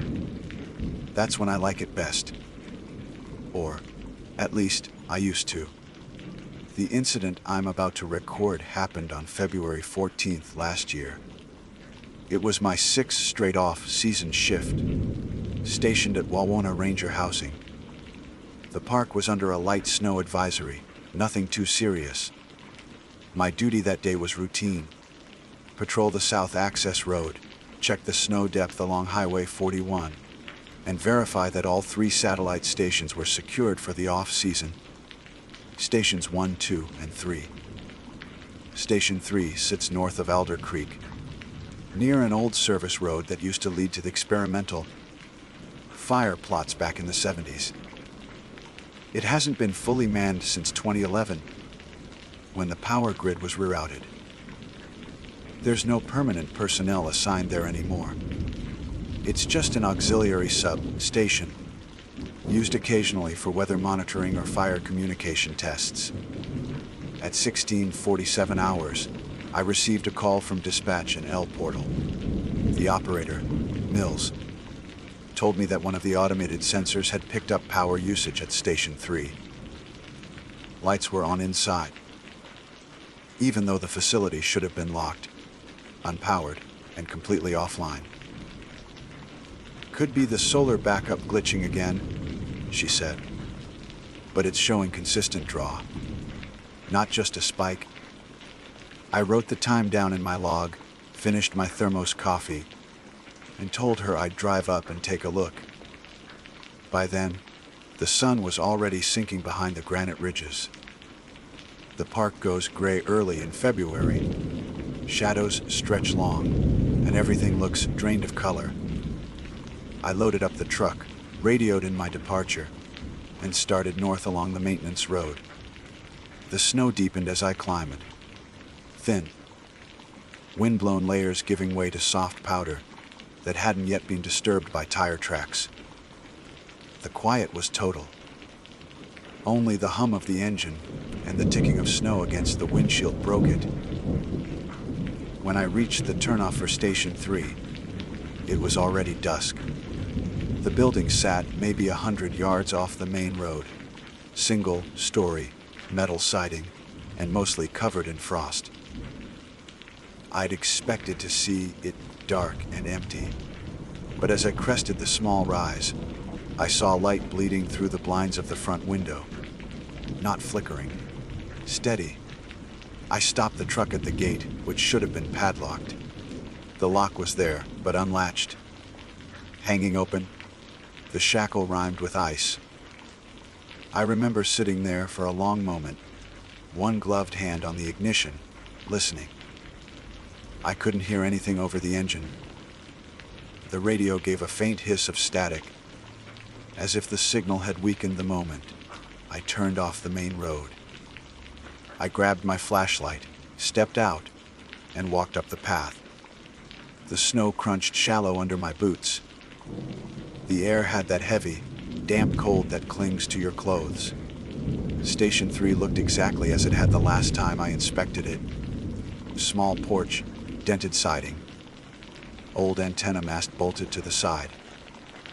But the light inside threw a square of yellow onto the snow. I could see the faint movement of shadows across the blinds, like someone pacing just out of view. I called out, "Park service!" Hello, no response. I stepped up onto the porch, tried the door. It was locked from the inside. That made no sense. Every ranger knows the protocol. When a substation is deactivated, all interior locks are set open in case of emergency access. I circled around the side. The back window was fogged from within. I cupped my hands against the glass and peered in. There were papers scattered across the central desk. Maps, maybe, and one of the interior lights flickering faintly. But what caught my eye wasn't the paperwork. It was the coat hanging on the rack by the door. A parka, standard issue, with the MPS shoulder patch. Except there hadn't been a ranger assigned here for years. I went back to the front, keyed my radio. The line cracked with static. "Dispatch, this is Ranger Lowe at Station 3. I've got visual of interior lighting and signs of occupancy. Doors locked from the inside. Do we have anyone authorized at this location tonight?" Static hissed. Then Mill's voice came faintly through. Distorted. Negative. No personnel logged. "You sure it's not the solar kicking on?" "Negative," I said. "There's someone inside." The signal dropped before I could hear her reply. I gave it one more try, banging my knuckles against the metal door. "Ranger service, identify yourself." Nothing. At that point, I had to assume possible trespass, maybe an intruder or stranded hiker. I circled back, found a side window cracked open about an inch, enough to let in a draft. I wedged it up, cleared the frost, and climbed through. The air inside hit me with warmth, unexpected, dry heat. The space heater in the corner was running. The power meter by the wall was active, lights pulsing steady green. The main office looked just as it had years ago, dust on the cabinets, old equipment stacked in corners. But the desk had been cleared. A thermos and 2 mugs sitting fresh beside a logbook. The thermos still steamed. I approached it slowly, calling out again. My own voice sounded too loud in the confined space. I touched the side of the mug. Warm. Then, from the small sleeping alcove beyond the divider, I heard the faint scrape of movement. A heel turning, maybe. "Park service," I said again. "If you're in there, come out slow." A long pause followed. Then a woman's voice, calm, distant, answered, "You're late." I froze. It wasn't an echo. It came directly from the alcove. I stepped forward, flashlight beam cutting through the dim room. The cot was neatly made, the blanket folded. A duffel bag sat open on the floor, standard Ranger issue, with a name tag stitched inside E, Care R. That name I recognized, Ranger Eliza Kerr. She'd worked Yosemite until 2014, before transferring north. Or so I'd been told, but her bag looked new. Her handwriting, because I'd seen her reports before, was unmistakable on the top page of the logbook, fresh ink glistening. Oh, to a 14 evening patrol complete. Snowfall light, low dew at 1700. That was my name, and the ink hadn't dried yet. I scanned the room, heartbeat climbing. There was no one visible, just the hum of the heater and the faint buzz from the old ceiling light. I turned toward the alcove again. The curtain moved barely, as if from a passing breeze. I pulled it back in one motion. Empty, no one there. The far wall had another door, one that should have led to the storage annex. It stood half open, black inside. My flashlight beam caught on dust motes, swilling like smoke. Something about the silence after that was wrong. It wasn't quiet, it was listening. I took one slow step toward the annex, called again, "Ranger Kerr. You need to respond if you're in here." The door creaked inward. Inside, shelves of old equipment, coiled hoses, weather kits. I saw footprints in the dust. Small, boot trade recent. They led from the entrance to the far end of the room, where the emergency phone line used to hang. I followed, my breath clouding in the beam. The line was still there, the handset dangling off the hook, swinging faintly. The tone was dead. Something ticked behind me. I spun around, light slicing across the shelves. The footprints were gone. Not covered, gone. As if the floor had smoothed itself over. I stepped backward, nearly bumping into the shelf. That's when the power flickered. All at once, the light dimmed to amber, then brightened again. And from the main room came the sound of the door unlocking. I went still. Bootsteps crossed the floor outside the annex. Slow measured. The sound of soles on concrete, the faint rattle of keys, then a pause. A voice, not echoing this time, but directly in the next room, spoke quietly. "Station 3, log complete." Closing entry. I recognized it. It was her voice. By the time I stepped back into the main room, the door was closed again. The mugs, the thermos, gone. The desk bare except for the logbook, now closed. The only sign of life was the faint scent of coffee. I looked at my watch, 17:02. Exactly the time listed in her entry. Outside. The snow had deepened. I stepped onto the porch and looked back through the window. The lights inside went out, one by one, until only the reflection of my own flashlight showed in the glass. I called dispatch again, but the radio was still dead. So I drove back in silence, the road narrowing behind me. The glow from the station followed me, in the mirror longer than it should have. A faint gold smudge in the dark, until the ridge finally swallowed it. When I checked the next morning, the system report showed 0 power draw from Station 3. The logbook was gone when I returned. So was the coat. I woke before dawn, the way I usually do after a night that doesn't sit right. I told myself it was the coffee, or the altitude, or the heater running too long. But I already knew I wasn't done with Station 3. The wind had come up overnight. It rattled the siding of the Ranger housing, a hollow drumming that never cinced with the gusts. My boots were still damp from the drive back. They froze stiff by the door. I pulled them on anyway. When I checked the dispatch log, there was no record of my radio calls. Not the one at 16:47, not the one after. Mills' shift notes showed nothing unusual, just a snow, depth update, and a reminder about vehicle fuel levels. I stared at the blank space where my report should have been and felt that low, slow turn in my gut. By 06:20 I was back in the truck. The sky over Yosemite glowed a bruised violet, the granite peaks rimmed in pale light. It was still early enough that the deer hadn't moved from the roadside brush. I passed them without slowing. The access road to Station 3 looked untouched. No tracks but mine from the night before, and those had half filled in with drifted snow. The gate hung open again. Same padlock, same ice crust along the latch.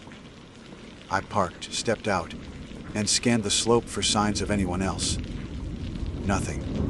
Just a few wind-sculpted ridges of powder, pines heavy with frost. Inside the fence, everything felt muted, like the air itself was muffled. The building was dark. The blinds were shut.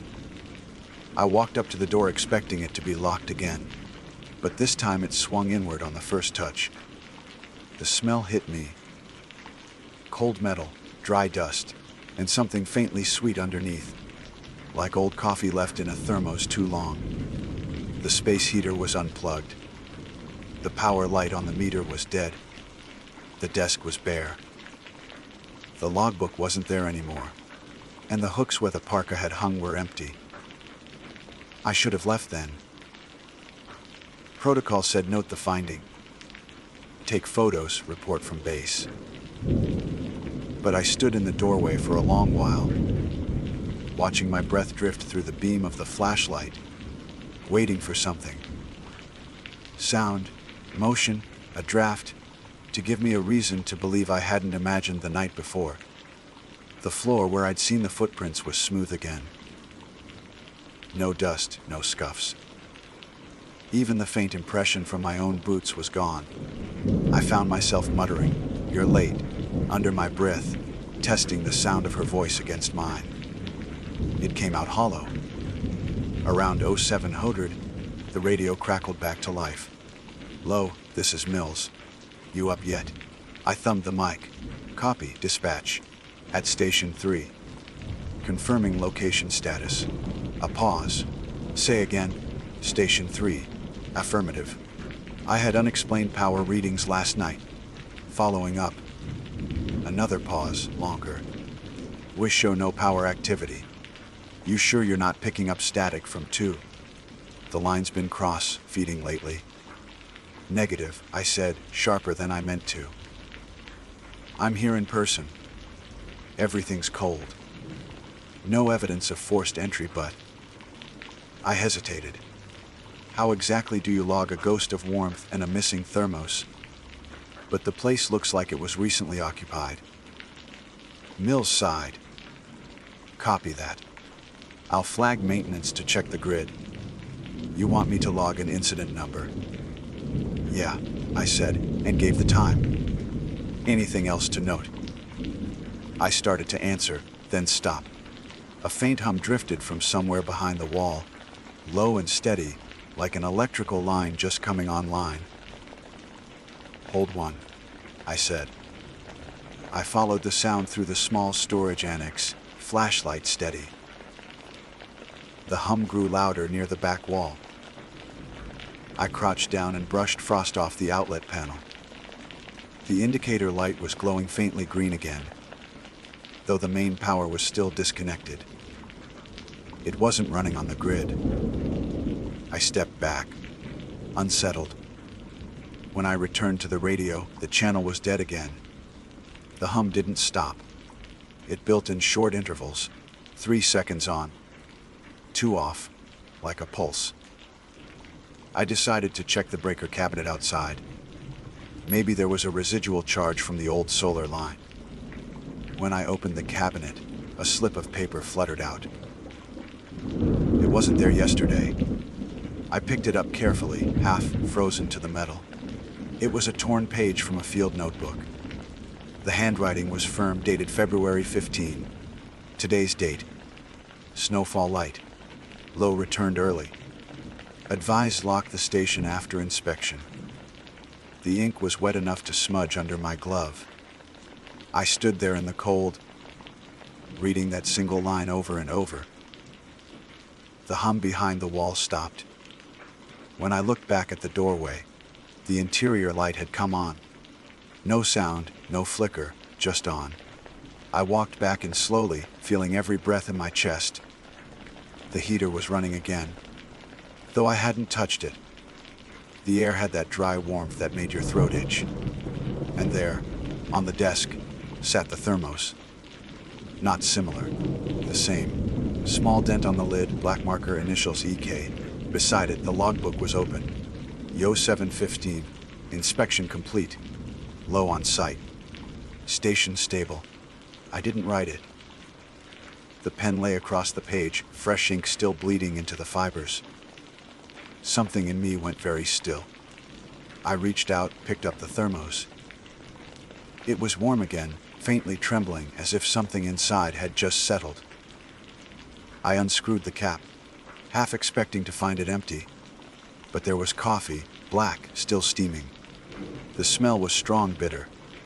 Outside, the wind pushed a low groan through the metal siding. For a second, I thought it was the building shifting. Then I realized it sounded like someone's breath, pressed against the thin wall. I stepped back to the window. The snow outside was untouched, the light reflecting flat across it. But my reflection in the glass wasn't alone. There was a figure just behind me, faint and colorless, standing where the desk should have been, head tilted slightly, parka hood up. I turned fast, flashlight cutting the air. No one there. Just the open logbook, the slow drip of melted frost down the window pane. I wrote a note in my own handwriting at the bottom of the page. 07C22, leaving station. No personnel present. I closed the book and set it down. My hand shook enough to leave a blurred fingerprint in the corner. By the time I stepped outside again, the light had gone out. I radioed Mills from the truck. This time the signal was clean. Dispatch, confirm incident log for Station 3. Power anomaly persists. Recommend securing facility. She came back quick. Low, hold on. Are you still at Station 3? Affirmative. Because the maintenance crew just called. They're reporting active power readings right now. Says it's drawing from the grid again. I looked at the dark building in my rearview mirror. Confirmed. I'm seeing the same. Stay put, she said. They're heading up. But I didn't. Protocol or not. Something in me needed space between that building and me. I drove halfway back to the junction before I could feel my shoulders unclench. When the maintenance crew arrived 2 hours later, they found Station 3 completely without power. No grid feed, no solar, no stored charge. They checked the logs, took readings, found nothing. They called me from the site to confirm details. I could hear the hum through the phone in the background, faint but there. Probably residual voltage, one of them said.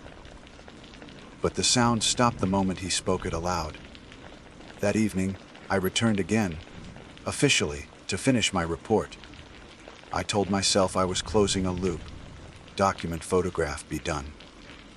The road was glazed with ice by then. Twilight sank fast between the trees. When I reached the gate, the padlock was gone. Just gone. I left the truck idling and went up the path on foot. The building looked different in the dusk, smaller, flatter, as if sinking into the snow. The door stood half open, snow drifting inside. I shone my light across the floor. The footprints were back. Single line, small tread, walking from the door to the desk. The logbook was open again. This time the entry was longer at 1841. Snowfall moderate. Low returned despite warning. Preparing final report.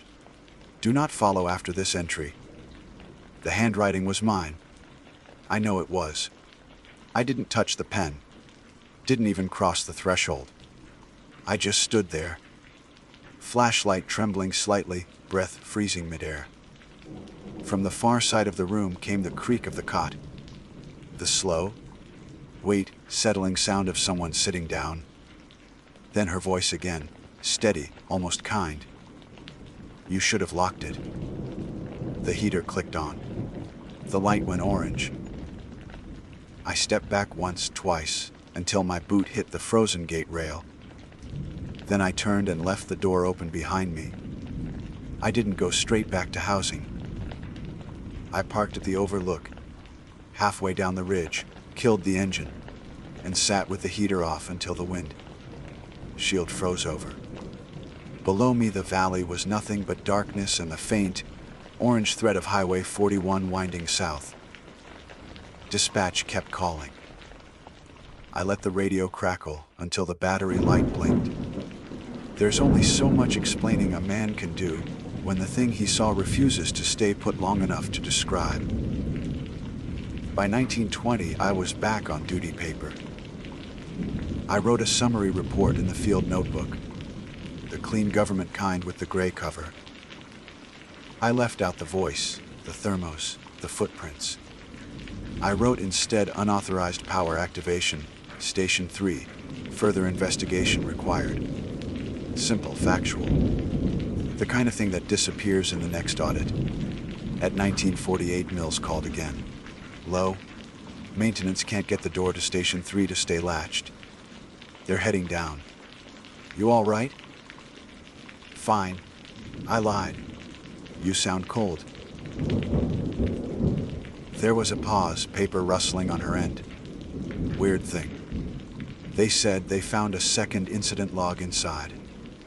Same handwriting as yours, different pen. It lists you as confirmed on site. Deceased. I must have gone quiet too long because she said, Daniel. I told her I'd head back to verify. The drive up felt shorter this time. Maybe because I didn't want to think. The road gleamed under the headlights, narrow and shifting with blown snow. The forest on either side pressed close, branches heavy, bent low like watching shapes. When the truck cleared the ridge, I saw the light before anything else. A soft gold pulse through the trees where Station 3 sat. Same as before. I left the engine running. Door open, radio static filling the cab. The path was half buried, but there were footprints again. 2 sets this time mine from before, and another smaller pair crossing them toward the woods. The wind had half erased them, yet they still looked deliberate. Heel to toe, no drag. Inside, the air was warm again. Not pleasant warm, the kind that makes your skin prickle. The space heater thrummed steady, cords snaking from an outlet that shouldn't have current. The desk was arranged for inspection. Logbook open, pen centered, thermos capped. On the top line, 1959. Low return to confirm, final entry pending. I stood over it for a long while. My breath fogged the page. From the storage annex came a faint tapping, metal against metal. I called out. Nothing. The tapping stopped when I moved, resumed when I did. I pulled the curtain aside. The annex was empty except for the old shelves and the emergency phone. The handset hung straight this time. Coiled cord taut. A sound came through it, not dial tone, not static. Breathing. Slow, steady, measured. I lifted the receiver. Care. The breathing paused. Then, softly, you finished the report. Her voice again. Calm. Familiar in a way that felt remembered rather than heard. I'm closing it now, I said, though I hadn't written a word. Good, she said. Then you can lock the door. The line clicked dead. When I set the phone back, The light in the main room dimmed to that same dust color. I could see my reflection in the window, only it wasn't moving quite with me. It lagged half a heartbeat behind. I told myself I was tired. That reflection delay in dim glass was common. But when I turned off the flashlight, the reflection stayed lit a moment longer. The logbook pages fluttered though no breeze moved. A single sheet tore loose, drifted to the floor. I picked it up without reading, shoved it in my jacket pocket, and walked out.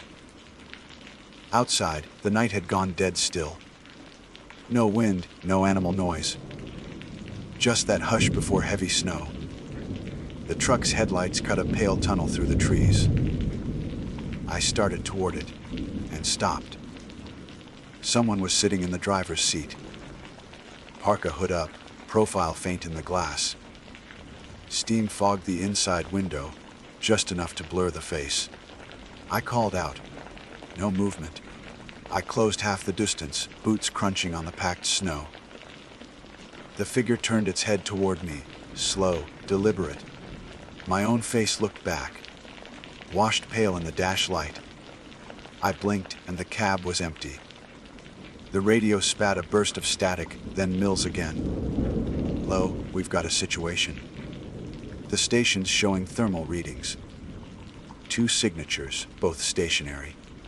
Are you still inside? I swallowed hard. Negative. I'm outside. Then who? She started, but the line cut off. I opened the truck door. The seat was cold, the keys still in the ignition. I left the engine off this time, pocketed the keys, and looked once more toward Station 3.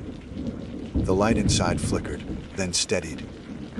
A silhouette crossed the window, slight frame, Ranger Parka. She paused at the desk as if reading. Then she looked toward the door. I felt the weight of her gaze even from that distance. Something in me, duty, pride, foolishness, made me go back. The door opened before I touched it. Warm air rolled out. She stood by the desk, back turned, hood still up. Same posture I'd glimpsed last night. Ranger Kerr, I said quietly. She didn't move. I need to close this station. You shouldn't be here. Her head tilted a fraction. I saw frost clinging to the edge of her sleeve, glittering like dust. I stayed on shift, she said. Someone had to. Her voice wasn't coming from her mouth. It came from the walls, thin, resonant, like sound carried through ductwork. You can go, she said. I'll finish the report. I already did. She turned then, slow enough, that the motion barely registered until it was done. The hood shadowed most of her face, but what I saw didn't line up. The features slightly off, as if drawn from memory by someone who'd never seen me straight on. She smiled. Then why are you still here? The heater clicked off. Silence folded around us.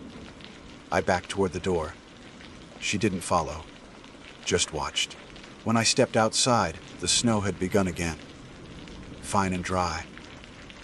It hissed against the siding. I closed the door, or thought I did. The latch wouldn't catch. From inside, a muffled voice said, "Lock it." I turned the padlock through the loop anyway, even though it hung loose. The drive down blurred. The forest seemed deeper, the turns shorter. At the junction, the radio came alive one last time. "Low, this is dispatch." "Copy update." I hesitated. "Station 3 secured," I said. "One occupant remains for monitoring." "Say again." "Station 3 secure." The line went silent. Then Mills said softly, "Daniel, you're listed off duty tonight." I didn't answer. When I reached housing, the porch light flickered the same dull gold as Station 3's. I sat on the steps, the torn sheet of paper still in my pocket. I finally pulled it out. It wasn't from the logbook after all.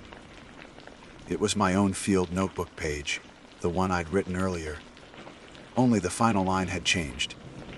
Unauthorized power activation. Station 3. Further investigation required. Status unresolved. Ranger Low remaining on site until relieved. My hands felt numb even inside the gloves. I dropped the page and watched it slide along the porch in the wind. At 2300 I tried to radio in a final report. No signal. The valley was black except for one faint north through the trees. Steady, patient, the color of a lamp behind closed blinds. I stayed up the rest of the night, half expecting a call that never came. By morning, the light was gone. Maintenance drove out first. I followed an hour later. The road had drifted nearly shut. Station 3 was dark, silent, door sealed with a fresh chain. The padlock bore my initials etched faintly into the brass. Not something I'd ever done. Inside, according to their report, everything was undisturbed. No heater, no thermos, no logbook. But there was one mug ring on the desk, still wet. Mills showed me the incident summary later that week. Power draw terminated 1959, consistent with my first entry. No explanation.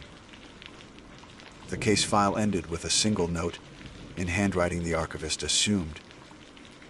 Was mining station closed pending seasonal reassessment.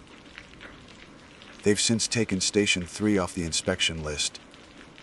The coordinates remain on the map, but the physical building no longer shows in maintenance records. When I asked why, no one could tell me. Sometimes, when the wind runs down from the ridge, I hear a faint hum through the trees. 3 seconds on, 2 off. I tell myself it's old line noise, echoing from dead cables. But every February 14th around dusk, the same light appears beyond Alder Creek. Steady, yellow, patient. Last winter I logged it officially, unverified illumination at decommissioned facility. Dispatch flagged it, duplicate report. The timestamp matched mine to the minute. And below that, in a second handwriting I can't quite claim as my own, another line had been added: Station 3, staffed. Karen Lowe present. My name is Ranger Thomas Avery, Senior Search and Rescue Officer, Monongahela National Forest Division. I've worked SAR for 22 years, most of them in the ridge systems around Cranberry Wilderness and Seneca Creek. You learn to read the mountains after that long. The way fog clings low in the valleys after a storm. How old burns smell different when the air pressure drops. How long a lost hiker can survive on snowmelt alone. Still, there are pockets of these woods that make the most seasoned of us quiet up when their names come up over the radio. Deadfall Hollow is one of them. Officially, there's no feature by that name on any topographic map. It shows as a narrow drainage line west of Blackwater Ridge, a crease where storm runoff feeds into the Cheat River Basin.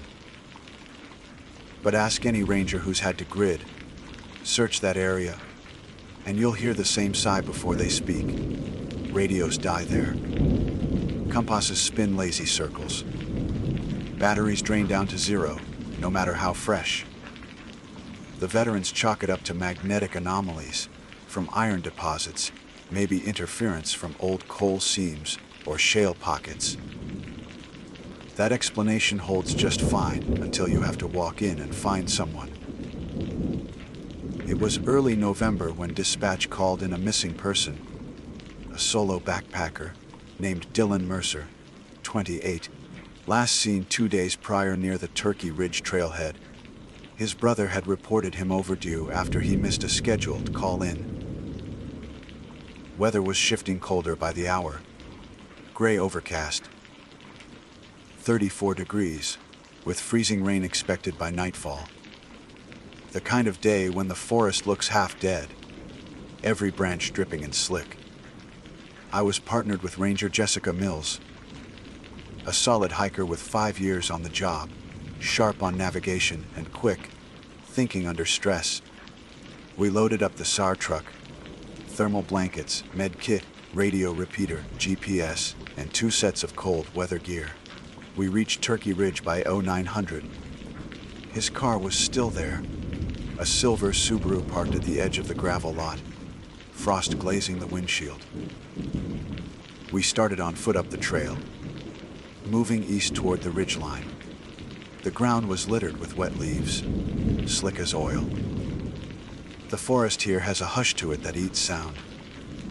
No woodpeckers, no chipmunks, just the steady drip of meltwater. It's the kind of silence that makes you think twice before talking. About 2 miles in, the trail split at an unmarked junction. GPS coordinates put us near the perimeter of where Mercer had last pinged his phone. The signal dropped at 2017 p.m. the previous afternoon. I checked my compass out of habit. The needle floated uncertainly before drifting south, then twitching north again. That's odd, Jessica muttered, doing the same. Her digital one flickered and reset. Could be magnetic rock, I said, though my voice didn't sound convinced. I tapped the compass face twice and clipped it back to my jacket. We kept walking. By noon, the ridge trail began dropping sharply. The terrain folded in on itself, forming a narrow valley lined with fallen timber and dark moss. Water trickled somewhere unseen. It wasn't until my boots hit a stretch of soft loam that I realized we'd stepped into the hollow. Deadfall Hollow isn't remarkable at first glance. Just another damp gash in the mountains, tangled with old-growth hemlock and bowdown trunks. But there's a heaviness to it, like static before a thunderstorm. Jessica radioed our coordinates to base, but the line crackled, then went dead. She tried the backup channel. Nothing. I powered mine off and on, same result. Static hissed through both units like wind over a bottle. Could be terrain shadow, I said. Signals bouncing. We switched to our repeater. Portable, battery, operated. Usually reliable for short-range relays. It blinked once, then shut itself off. I checked the battery meter full when we left the truck. Now flat. Jessica frowned. That's not right. We logged the anomaly on paper, per protocol, and marked our position manually using landmarks. The air had grown colder, breath visible even through balaclavas. The clouds hung so low it felt like you could touch them. A crow called somewhere far upslope, the sound warped by distance. Around 1300 hours, we found the first sign of Mercer. Boot impressions near a downed oak, size 11, fresh within 48 hours. He'd been moving fast downhill, judging by the stride. The prints ended abruptly where the soil turned rocky. We spread out, scanning for broken branches, bits of gear, any dropped item. Jessica spotted a small patch of torn nylon about 10 feet off the trail. Dark green, consistent with a backpack corner. The fabric was damp but not degraded. We photographed it and bagged it for evidence. I remember thinking how easy it is for people to underestimate this place.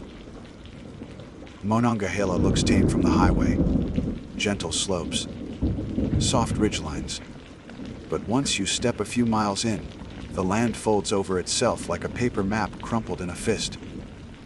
Lose your bearings, and you can walk in circles for hours. The iron in the rock throws off compasses, the signal dies, and night comes early. You start thinking the forest is bigger than it really is.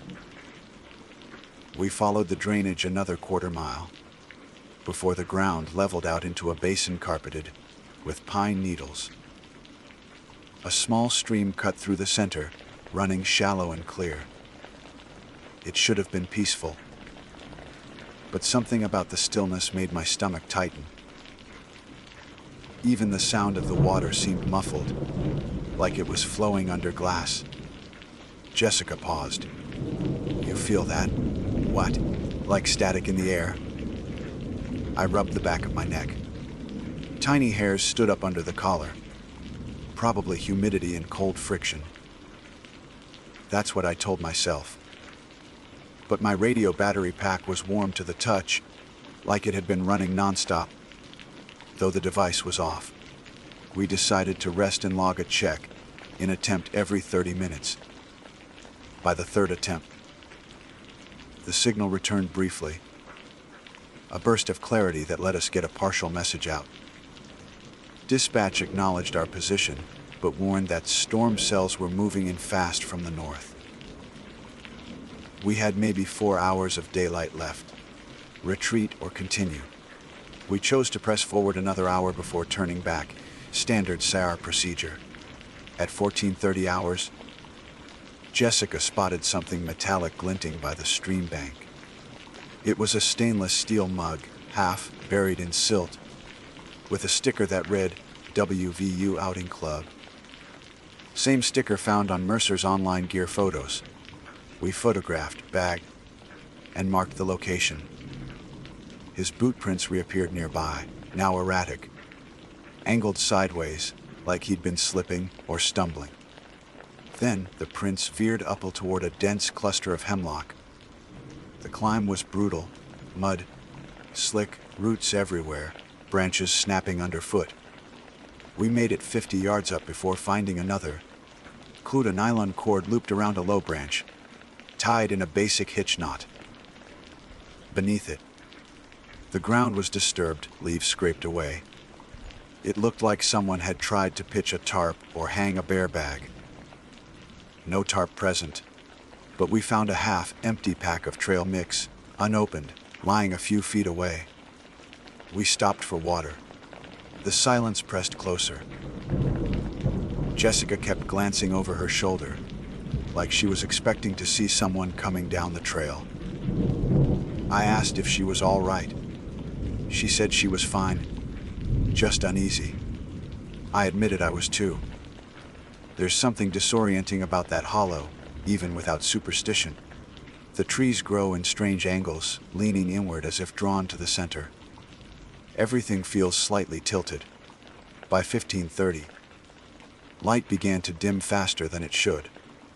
Clouds thickened, muting the forest into gray. I pulled my watch from my sleeve. The second hand had stopped, though the battery was new that morning. I tapped it. Nothing.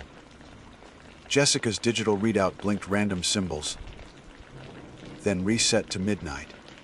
We exchanged a look but said nothing. When we finally reached the upper end of the hollow, the terrain opened onto a small clearing choked with blow-down trunks. Massive trees that had fallen in a tangled heap. Some splintered, others rotted into mounds of fungus. That's when the wind shifted, carrying a sharp scent, metallic like ozone or cold iron. I crouched near one of the logs and noticed scorch marks on the bark. Not fire damage, more like electrical burns, thin streaks that spiraled along the grain. Jessica said, "Lightning strike. Could be. But it's too spread out for that." She nodded, uneasy. "Let's mark it and head back. Light's going fast." I agreed. We logged the coordinates and started back down. The return path should have been simple. We'd been marking trees with fluorescent tape every 100 yards. But within 20 minutes, we stopped seeing them. I checked my GPS. A screen showed a spinning cursor, coordinates flickering between readings. Jessica's unit wouldn't power on at all. We both knew what that meant. We'd walked into a magnetic interference zone, deeper than we'd realized. The terrain was folding our signal back on itself. It happens in these hills. Rare, but not impossible. I forced calm into my voice. We'll follow the drainage back. It runs due west. I pulled out the analog compass again, just to confirm. The needle wobbled, then settled, pointing east. The wrong direction. I rotated at 180 degrees. Still east. Jessica exhaled sharply. That's not terrain shadow, Tom. No. That's something in the rock. She looked down the slope. And we're losing light. By 1630 hours, the hollow was already half dark. Mist drifted low over the stream, curling around our boots. The air temperature dropped fast. 5 degrees in 10 minutes, by my estimate. I called for another radio check, even knowing it was pointless. Static roared, then cut out. We pressed on, stepping carefully over slick logs and roots. Somewhere behind us, a branch cracked. A clean, dry snap, like weight settling on old wood. We froze. I turned, scanning the tree line with my flashlight. The beam cut through fog and caught only trunks, wet and shining. Probably a deer, I said, though my voice didn't sound sure. Jessica didn't answer. Her breath came quick and shallow. I could see it in the light, small clouds rising and fading. We kept walking. Another snap followed closer. I swung the light again, wider arc. Nothing moved, but the forest seemed thicker, the fog denser. My ears rang faintly, like after a gunshot. Then the radio on my belt hissed to life for a split second. One burst of static, and what might have been a fragment of voice, too quick to catch. Then silence again. Jessica said quietly, "We should make camp. We're not going to beat dark." I hated agreeing, but she was right. The temperature was dropping fast, and visibility was near zero. We found a slightly raised patch of ground beside the stream and began setting up a quick shelter, using emergency tarps and cord. My flashlight flickered once, dimmed, then steadied. The batteries were half drained already. We'd been in worse situations: fog, snow, dead radios. But something about that valley worked on the nerves, subtle but steady, like pressure behind the eyes. I kept thinking of Mercer, alone, lost, probably panicking as daylight vanished. If he'd camped anywhere near here, it was no wonder his phone had gone dark. Jessica finished tying the last corner of the tarp. "Tomorrow, first light. We go straight upslope till we hit signal," she said. Agreed. She paused. "You think he's still alive?" I hesitated. If he stayed dry and didn't injure himself, maybe. The wind stirred the trees overhead, whispering through the hollow. I sat down beside the pack, switched off the light to save power, and let the dark settle. In that black silence, you could almost believe the forest was holding its breath. We hadn't yet realized we weren't alone in the hollow. We took turns on watch that night. Protocol says 2. Person SAR teams should rest in shifts when bivouacked out of contact range. Jessica took first watch. I zipped into my bag and tried to rest, but sleep never came easy in the field. Especially not there. The hollow didn't sound right. The stream gurgled too slow, as if the current dragged through syrup. Every so often, a gust of wind would push through, and the tarp would flutter against its cords, the sound sharp and dry like paper tearing. Then silence again, total and absolute. At 2300 hours, Jessica nudged my shoulder. Her face looked pale in the red light of the headlamp. "You hear that?" I pushed myself up. "Hear what?" She clicked off her light. For a moment there was only the darkness and the faint drip of condensation from the tarp edge. Then I caught it. A low, pulsing thump. Irregular, distant, but rhythmic enough to be human-made. Could be a woodpecker. I whispered. She shook her head. "It's too slow. And it's moving." We both listened again. Pause, thump. The sound seemed to migrate through the trees, then fade. Probably a branch falling, I told myself. The cold air distorts everything. But something about the spacing made my stomach tighten. After 15 minutes, it stopped. Jessica went back to her bag, but she didn't sleep either. Around DOA 100, frost began forming on the tarp edges. My breath turned to smoke with every exhale. I tried the radio once more. Static, then a faint burst of dispatch chatter that cut off mid-sentence. We were just outside the range of the repeater network. Frustrating, but not unusual. At first light, the forest came back in shades of gray and blue. Mist pooled in the hollow like spilled milk. We broke camp quickly, shaking frost from the tarps. The thermos water had half frozen overnight. Jessica checked her GPS again, still blank. I'd swapped my compass for a backup analog. The needle now pointed southwest. No better. We packed up and followed the stream downhill, staying within sight of each other. The goal was to hit an open ridge for signal, then call for extraction or backup. I marked trees as we moved, but I noticed something that made me uneasy. The fluorescent tape from yesterday had vanished. Not torn off, gone, clean. Bark smooth beneath where we'd tied it. Jessica frowned when I pointed it out. Maybe animals pulled them down. Squirrels don't peel tape without leaving scraps. We walked faster. Around 0830 hours, fog started to lift. The hollow revealed itself in clearer shape. Sheer slopes on both sides, maybe 100 feet high, scattered with boulders and old timber. The ground remained spongy with moss and half-buried branches. The stream forked into two thin rivulets ahead. I crouched to inspect the mud between them and found more boot prints. Fresh. 2 sets, I said. Different trees. One deep, one shallow. Jessica crouched beside me. Could Mercer have met someone? Or someone looking for him? I hesitated.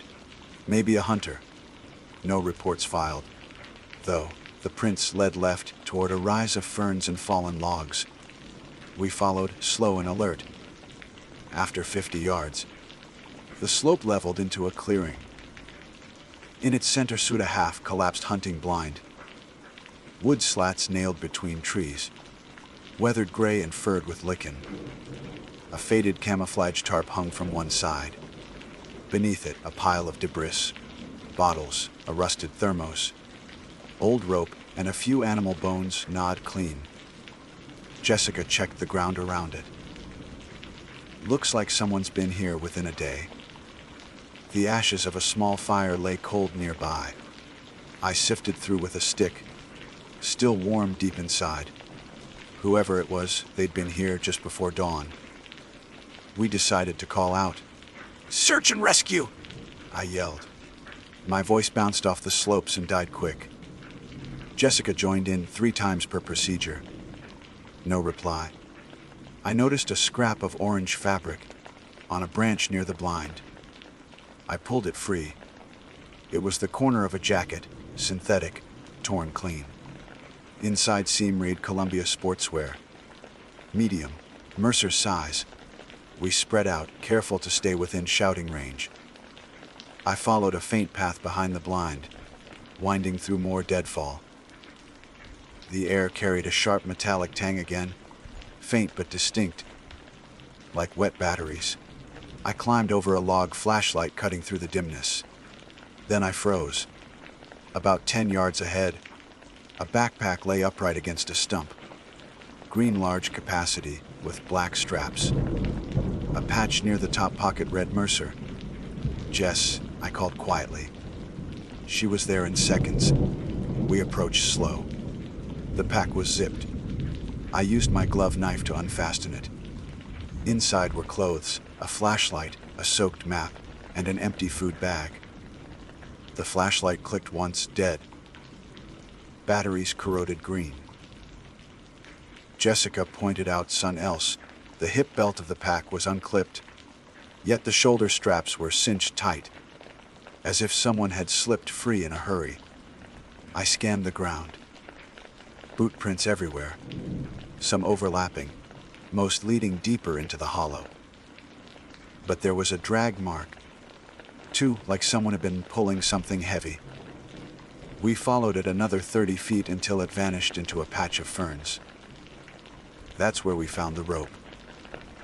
A 10-foot length of nylon cord, tied around a tree root, ends frayed. Dirt around it disturbed, as if from struggling or digging. No blood, no torn fabric, just the impression of weight. Jessica said quietly, "Could be he tried to climb out and slipped." Maybe. But why tie off at the bottom? She didn't answer. The radio crackled again then, sharp, sudden. Dispatch's voice came through half-formed. "Copy. Do you, Avery? Location." I pressed transmit. "This is Avery, Deadfall Sector. We have possible contact." Repeat possible contact with Mercer. Coordinates. Static swallowed the rest. We held the antenna high, repositioned, climbed onto a log. The signal flickered back briefly. Storm front advancing. Get clear, safety priority. Then silence. Jessica exhaled hard. If we can get upslope by noon, we might catch a repeater relay. Yeah. Pack the evidence. Mark the site. We logged everything meticulously. Photos, times, GPS approximations from memory. The process kept our nerves steady. Then we started the ascent north toward the ridge, using the contour lines from the paper map as our only guide. The climb was punishing. Mud, fallen timber, and slick stone. I took point, Jessica behind. Every 20 minutes we rested and checked orientation. Without working compasses, we relied on slope direction and sun position, though the sky stayed thick with cloud. By 1100 hours, drizzle began. The cold stung our faces. My gloves were soaked through, fingers numb. We were at least 2 miles from the truck by my reckoning. I kept thinking of Mercer again, wondering if he'd been injured, if he'd tried this same route before the weather turned. We reached a narrow ledge overlooking part of the hollow. From up here, it stretched like a scar through the forest, a long gouge running west to east, choked with gray timber. You could see why radios failed a deep, narrow trough of rock. The geology probably trapped electromagnetic fields, creating a natural dead zone. Rational explanation. That's what I clung to. Jessica pulled binoculars from her pocket and scanned the far slope. Movement, 2 o'clock, she whispered. I looked. Through the glass I caught a flash of color, blue, gray, human height, vanishing behind a tree. Could be him, I said. He's alive. We waved our jackets, shouted his name. The figure didn't respond. It moved again, slightly uphill, then stopped. Hard to tell distance through mist, but maybe 100 yards away. Then, as I lowered the binoculars, the figure turned just enough for me to see the outline of a hooded jacket. The same blue parka described in Mercer's file. Jessica started downhill, but I stopped her. Wait. Terrain's unstable. "It's right there," she snapped. Or it's debris, Jess. We circle around from above. Reluctantly, she nodded. We followed the contour west, angling to intercept. Every few minutes I checked through the binoculars. The figure was moving, slow, almost limping. The mist thickened again until it swallowed him whole. We descended into the basin at 12:30 hours. The ground was slick clay, our boots sliding. The hollow looked different now. Trees leaning closer, light thinning. I could still smell that metallic edge. My flashlight dimmed again despite new batteries. We found a flat patch with fresh mud prints, deep, erratic, matching the direction we'd seen the figure move. We followed them until they vanished at a cluster of rocks near the stream. Jessica knelt, touched the mud. Still wet. We're close. Call out again. She cupped her hands and shouted, "Dylan! Search and rescue!" Stay where you are. The echo bounced once, twice. Then, faint but real, came a reply. A voice, weak, strained. "Hair!" I swung around. You hear that? Jessica's eyes widened. He's alive. We pushed forward, following the sound. "Dylan, keep talking," I shouted. "We're coming." Another reply. Closer now, same direction. Hair, by the water. We ran, adrenaline overriding caution. The stream curved ahead, narrow and shallow. On the opposite bank stood a man, hunched, dripping wet, holding himself against a tree. "Dylan Mercer!" I called. He looked up, pale, hollow-eyed, face gray with exhaustion. Battery dead. He rasped. Jessica reached him first, checking vitals. Pulse weak, but steady. I handed her the thermal blanket, then unpacked the med kit. "What happened?" "Dylan?" I asked. "Got lost," he said hoarsely. "Compass went nuts. Kept walking downhill. Couldn't get out. Phone died. Everything died." He blinked at the blanket like he wasn't sure it was real. "You hear it too." "Hear what?" I asked. "The buzzing," he whispered. "Like power lines in the ground." Jessica and I exchanged a look. "You're hypothermic," I said. "We're getting you out." We gave him water, small sips, and checked for injuries. None serious. He'd spent at least 2 nights out, soaked and freezing. We stabilized him and prepared for extraction. "Radio still dead. Can you walk?" "Yeah. Just dizzy." We started guiding him uphill, slow and careful. The fog thickened again, visibility 20 feet at best. The static he'd mentioned. I thought I imagined it at first, a faint hum under the wind. But as we climbed, I could feel it through the soles of my boots.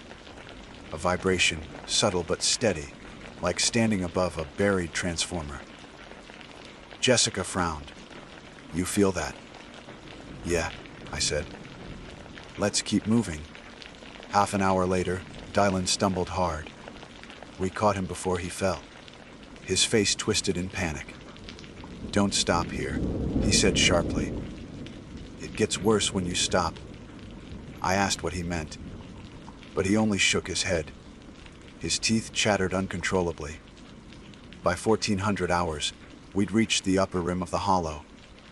The humming faded, and radio static returned faintly. We tried again, success this time. Dispatch came through clear. "Copy Avery. Weather worsening.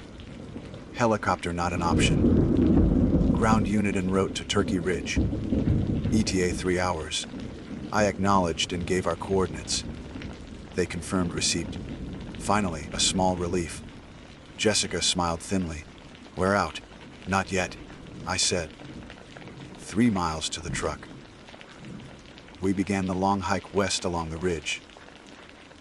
Dylan walked between us, shivering under the blanket. The sky darkened again, storm clouds piling high. I checked our bearings once more. The compass finally held steady north. For the first time all day, it felt like we were leaving the hollow behind. But a mile later, I realized something that made my chest tighten. The terrain ahead looked familiar. The same crooked hemlock, the same forked stream below. Jessica saw it too. "No way," she whispered.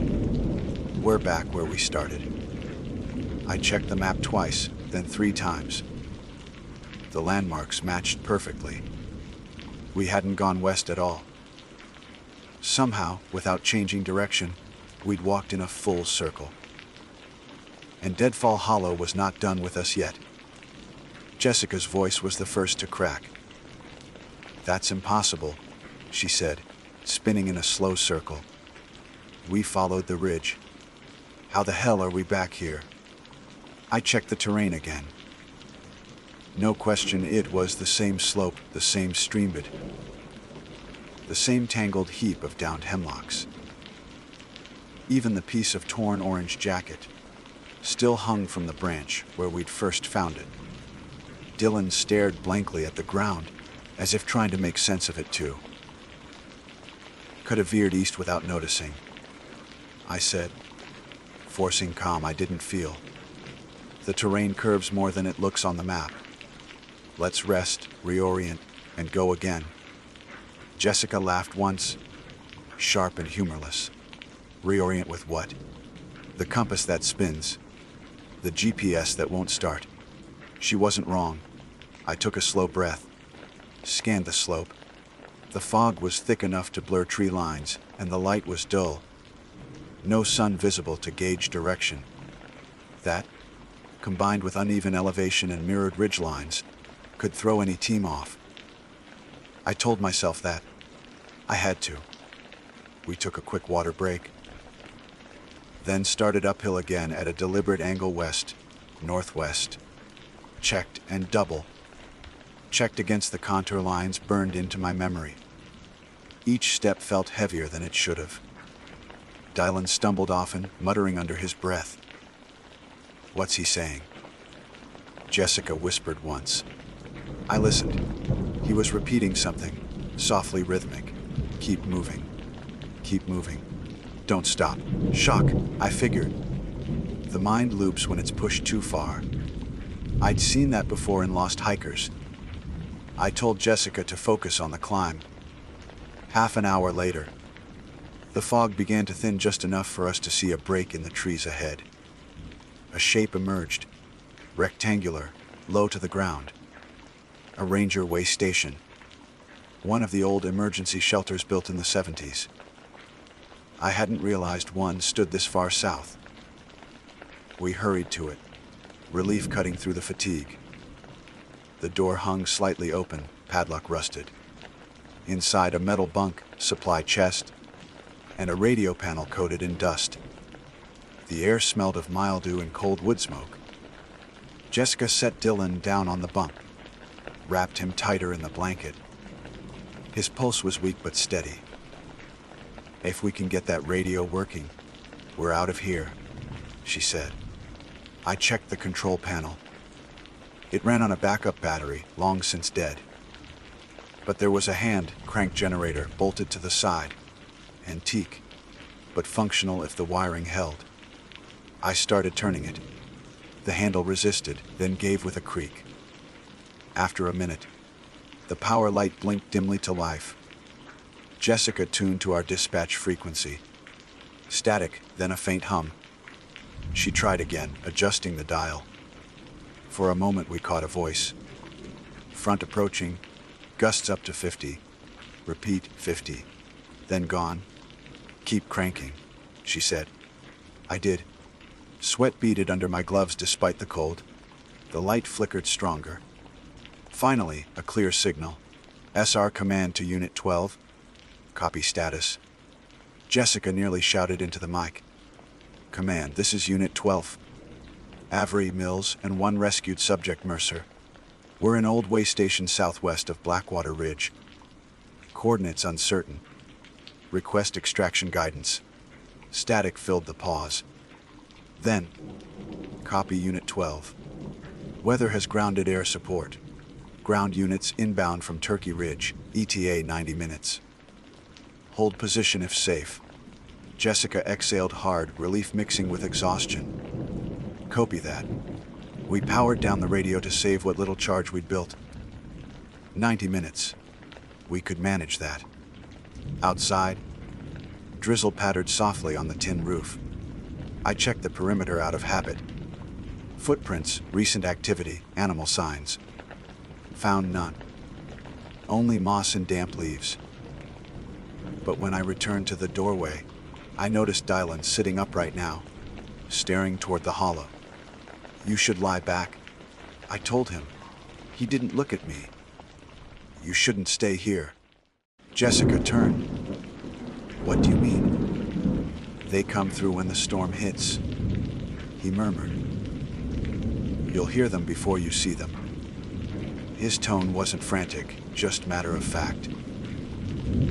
the way someone describes a recurring event. Who comes through? I asked carefully. He blinked slow. The ones under the ground. I shot Jessica a look. Delirium, I mouthed. Hypothermia can cause hallucinations. She nodded faintly, though her jaw tightened. Thunder rolled distantly, low and long. The storm was closing in fast. We shut the way station door, propped a tool against it. The air inside felt charged, every metal surface humming faintly. By 1600 hours, wind gusts howled down the ridge, shaking the roof. I sat by the radio, checking signal intervals.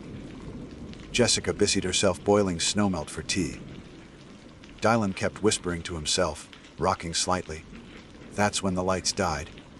The single battery bulb overhead flickered twice and went black. I grabbed the flashlight. Dead. The crank lamp. Too. Every electronic in the room failed at once. Jessica swore under her breath. You've got to be kidding me. Battery surge, I said automatically. But I could hear it then. The hum. Low, steady. Vibrating through the floorboards. Like machinery far below, buried deep.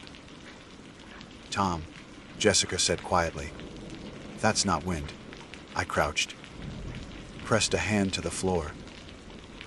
The boards trembled minutely, as if something enormous shifted underneath. The rational part of my mind ran through possibilities.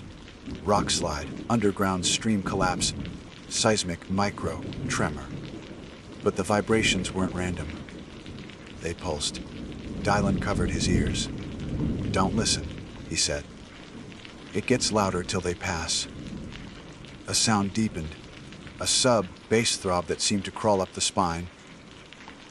Jessica gripped her headlamp, though it was useless. Avery, what do we do? I stay put, I said, forcing authority into my voice. This structure's stable. It'll pass.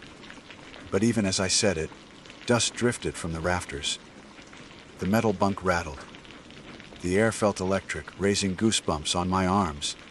Then, just as suddenly as it began, it stopped. Total silence, no wind, no rain, nothing. Jessica exhaled shakily. Earth tremor, she said. Has to be. Yeah, I agreed, though my pulse was hammering. We sat in darkness for another half hour before the storm returned. Rain pounding hard enough to drown thought. When I checked my watch again, the second hand was moving. Slow but steady. The lights flickered back to life, dim but functional. Electronics rebooted. Dylan slumped against the wall, breathing shallow. I checked his vitals, still stable. You're safe now, I told him. Rescue's on the way. He smiled faintly, eyes half lidded. No one ever gets out of the hollow, he murmured. Then he was asleep. We waited out the next hour in tense silence. The storm raged, wind screaming through the gaps in the walls. I tried the radio again, signal clear. Command confirmed their units were within 2 miles. They'd track us by beacon once we hit daylight. Finally, around 1800 hours, the rain eased. We prepared to move. Dylan was weak but mobile with support. We left the way station and followed the ridge trail west, as directed. As we climbed, the air lightened. The hum was gone. The fog thinned enough to reveal the faint orange glow of sunset breaking through clouds. For the first time in 24 hours, I felt something close to relief. By 1915, headlights flashed through the trees ahead. 2 SAR trucks parked near the service road. Hands waved us in. We reached them at dusk. Dylan was loaded onto a stretcher, wrapped in thermal foil. Paramedics checked him while I gave my report to Supervisor Jenkins. He listened without interrupting, jaw set. When I mentioned the compass and battery failures, he nodded slowly. That hollow eats equipment, he said. We've had reports since the 80s. Iron ore, shale layers, plays hell with magnetics. And the vibrations? I asked. He hesitated. Old mine shafts run under that valley. They collapse sometimes. Pockets of gas, maybe subsidence. It made sense, technically. Every word fit a rational framework. But standing there under the dripping pines, watching Dylan loaded into the ambulance, I couldn't shake the memory of that hum in my chest. We rode back to the ranger station in silence. Jessica stared out the window, her reflection pale against the glass. When we arrived, she handed me her radio unit. "It's new," she said. "Fresh batteries this morning." I clicked it on. Dead. She gave a thin smile. "Guess it caught the Hollow's curse." "Guess so." We filed our reports till after midnight. Jenkins signed off on mine with a grunt. "Good recovery, Avery." "Rest up." I showered and finally sat alone in the break room. The coffee machine hummed softly. Outside, wind pressed against the glass, carrying the scent of wet pine. On the table lay the evidence bag. Mercer's torn jacket scrap. I turned it over idly, then froze. There on the inside seam where the label was stitched, faint pencil marks traced 4 letters, HLP. Probably written days ago when he realized he was lost. But the graphite looked fresh. No water damage, no smudge. I sealed it again. Told myself not to overthink. They airlifted Dylan out the next morning. He recovered fully after 2 days in the hospital. When debriefed, he couldn't recall how long he'd been in the hollow or which direction he'd taken.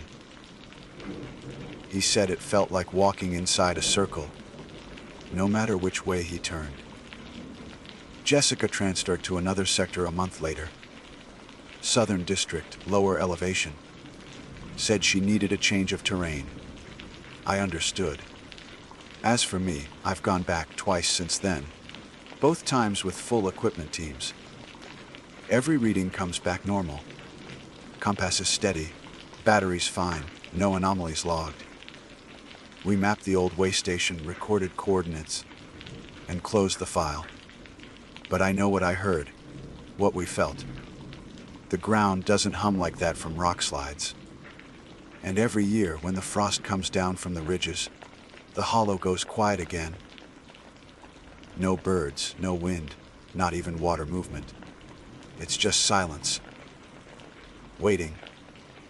The kind of silence that feels like it's listening.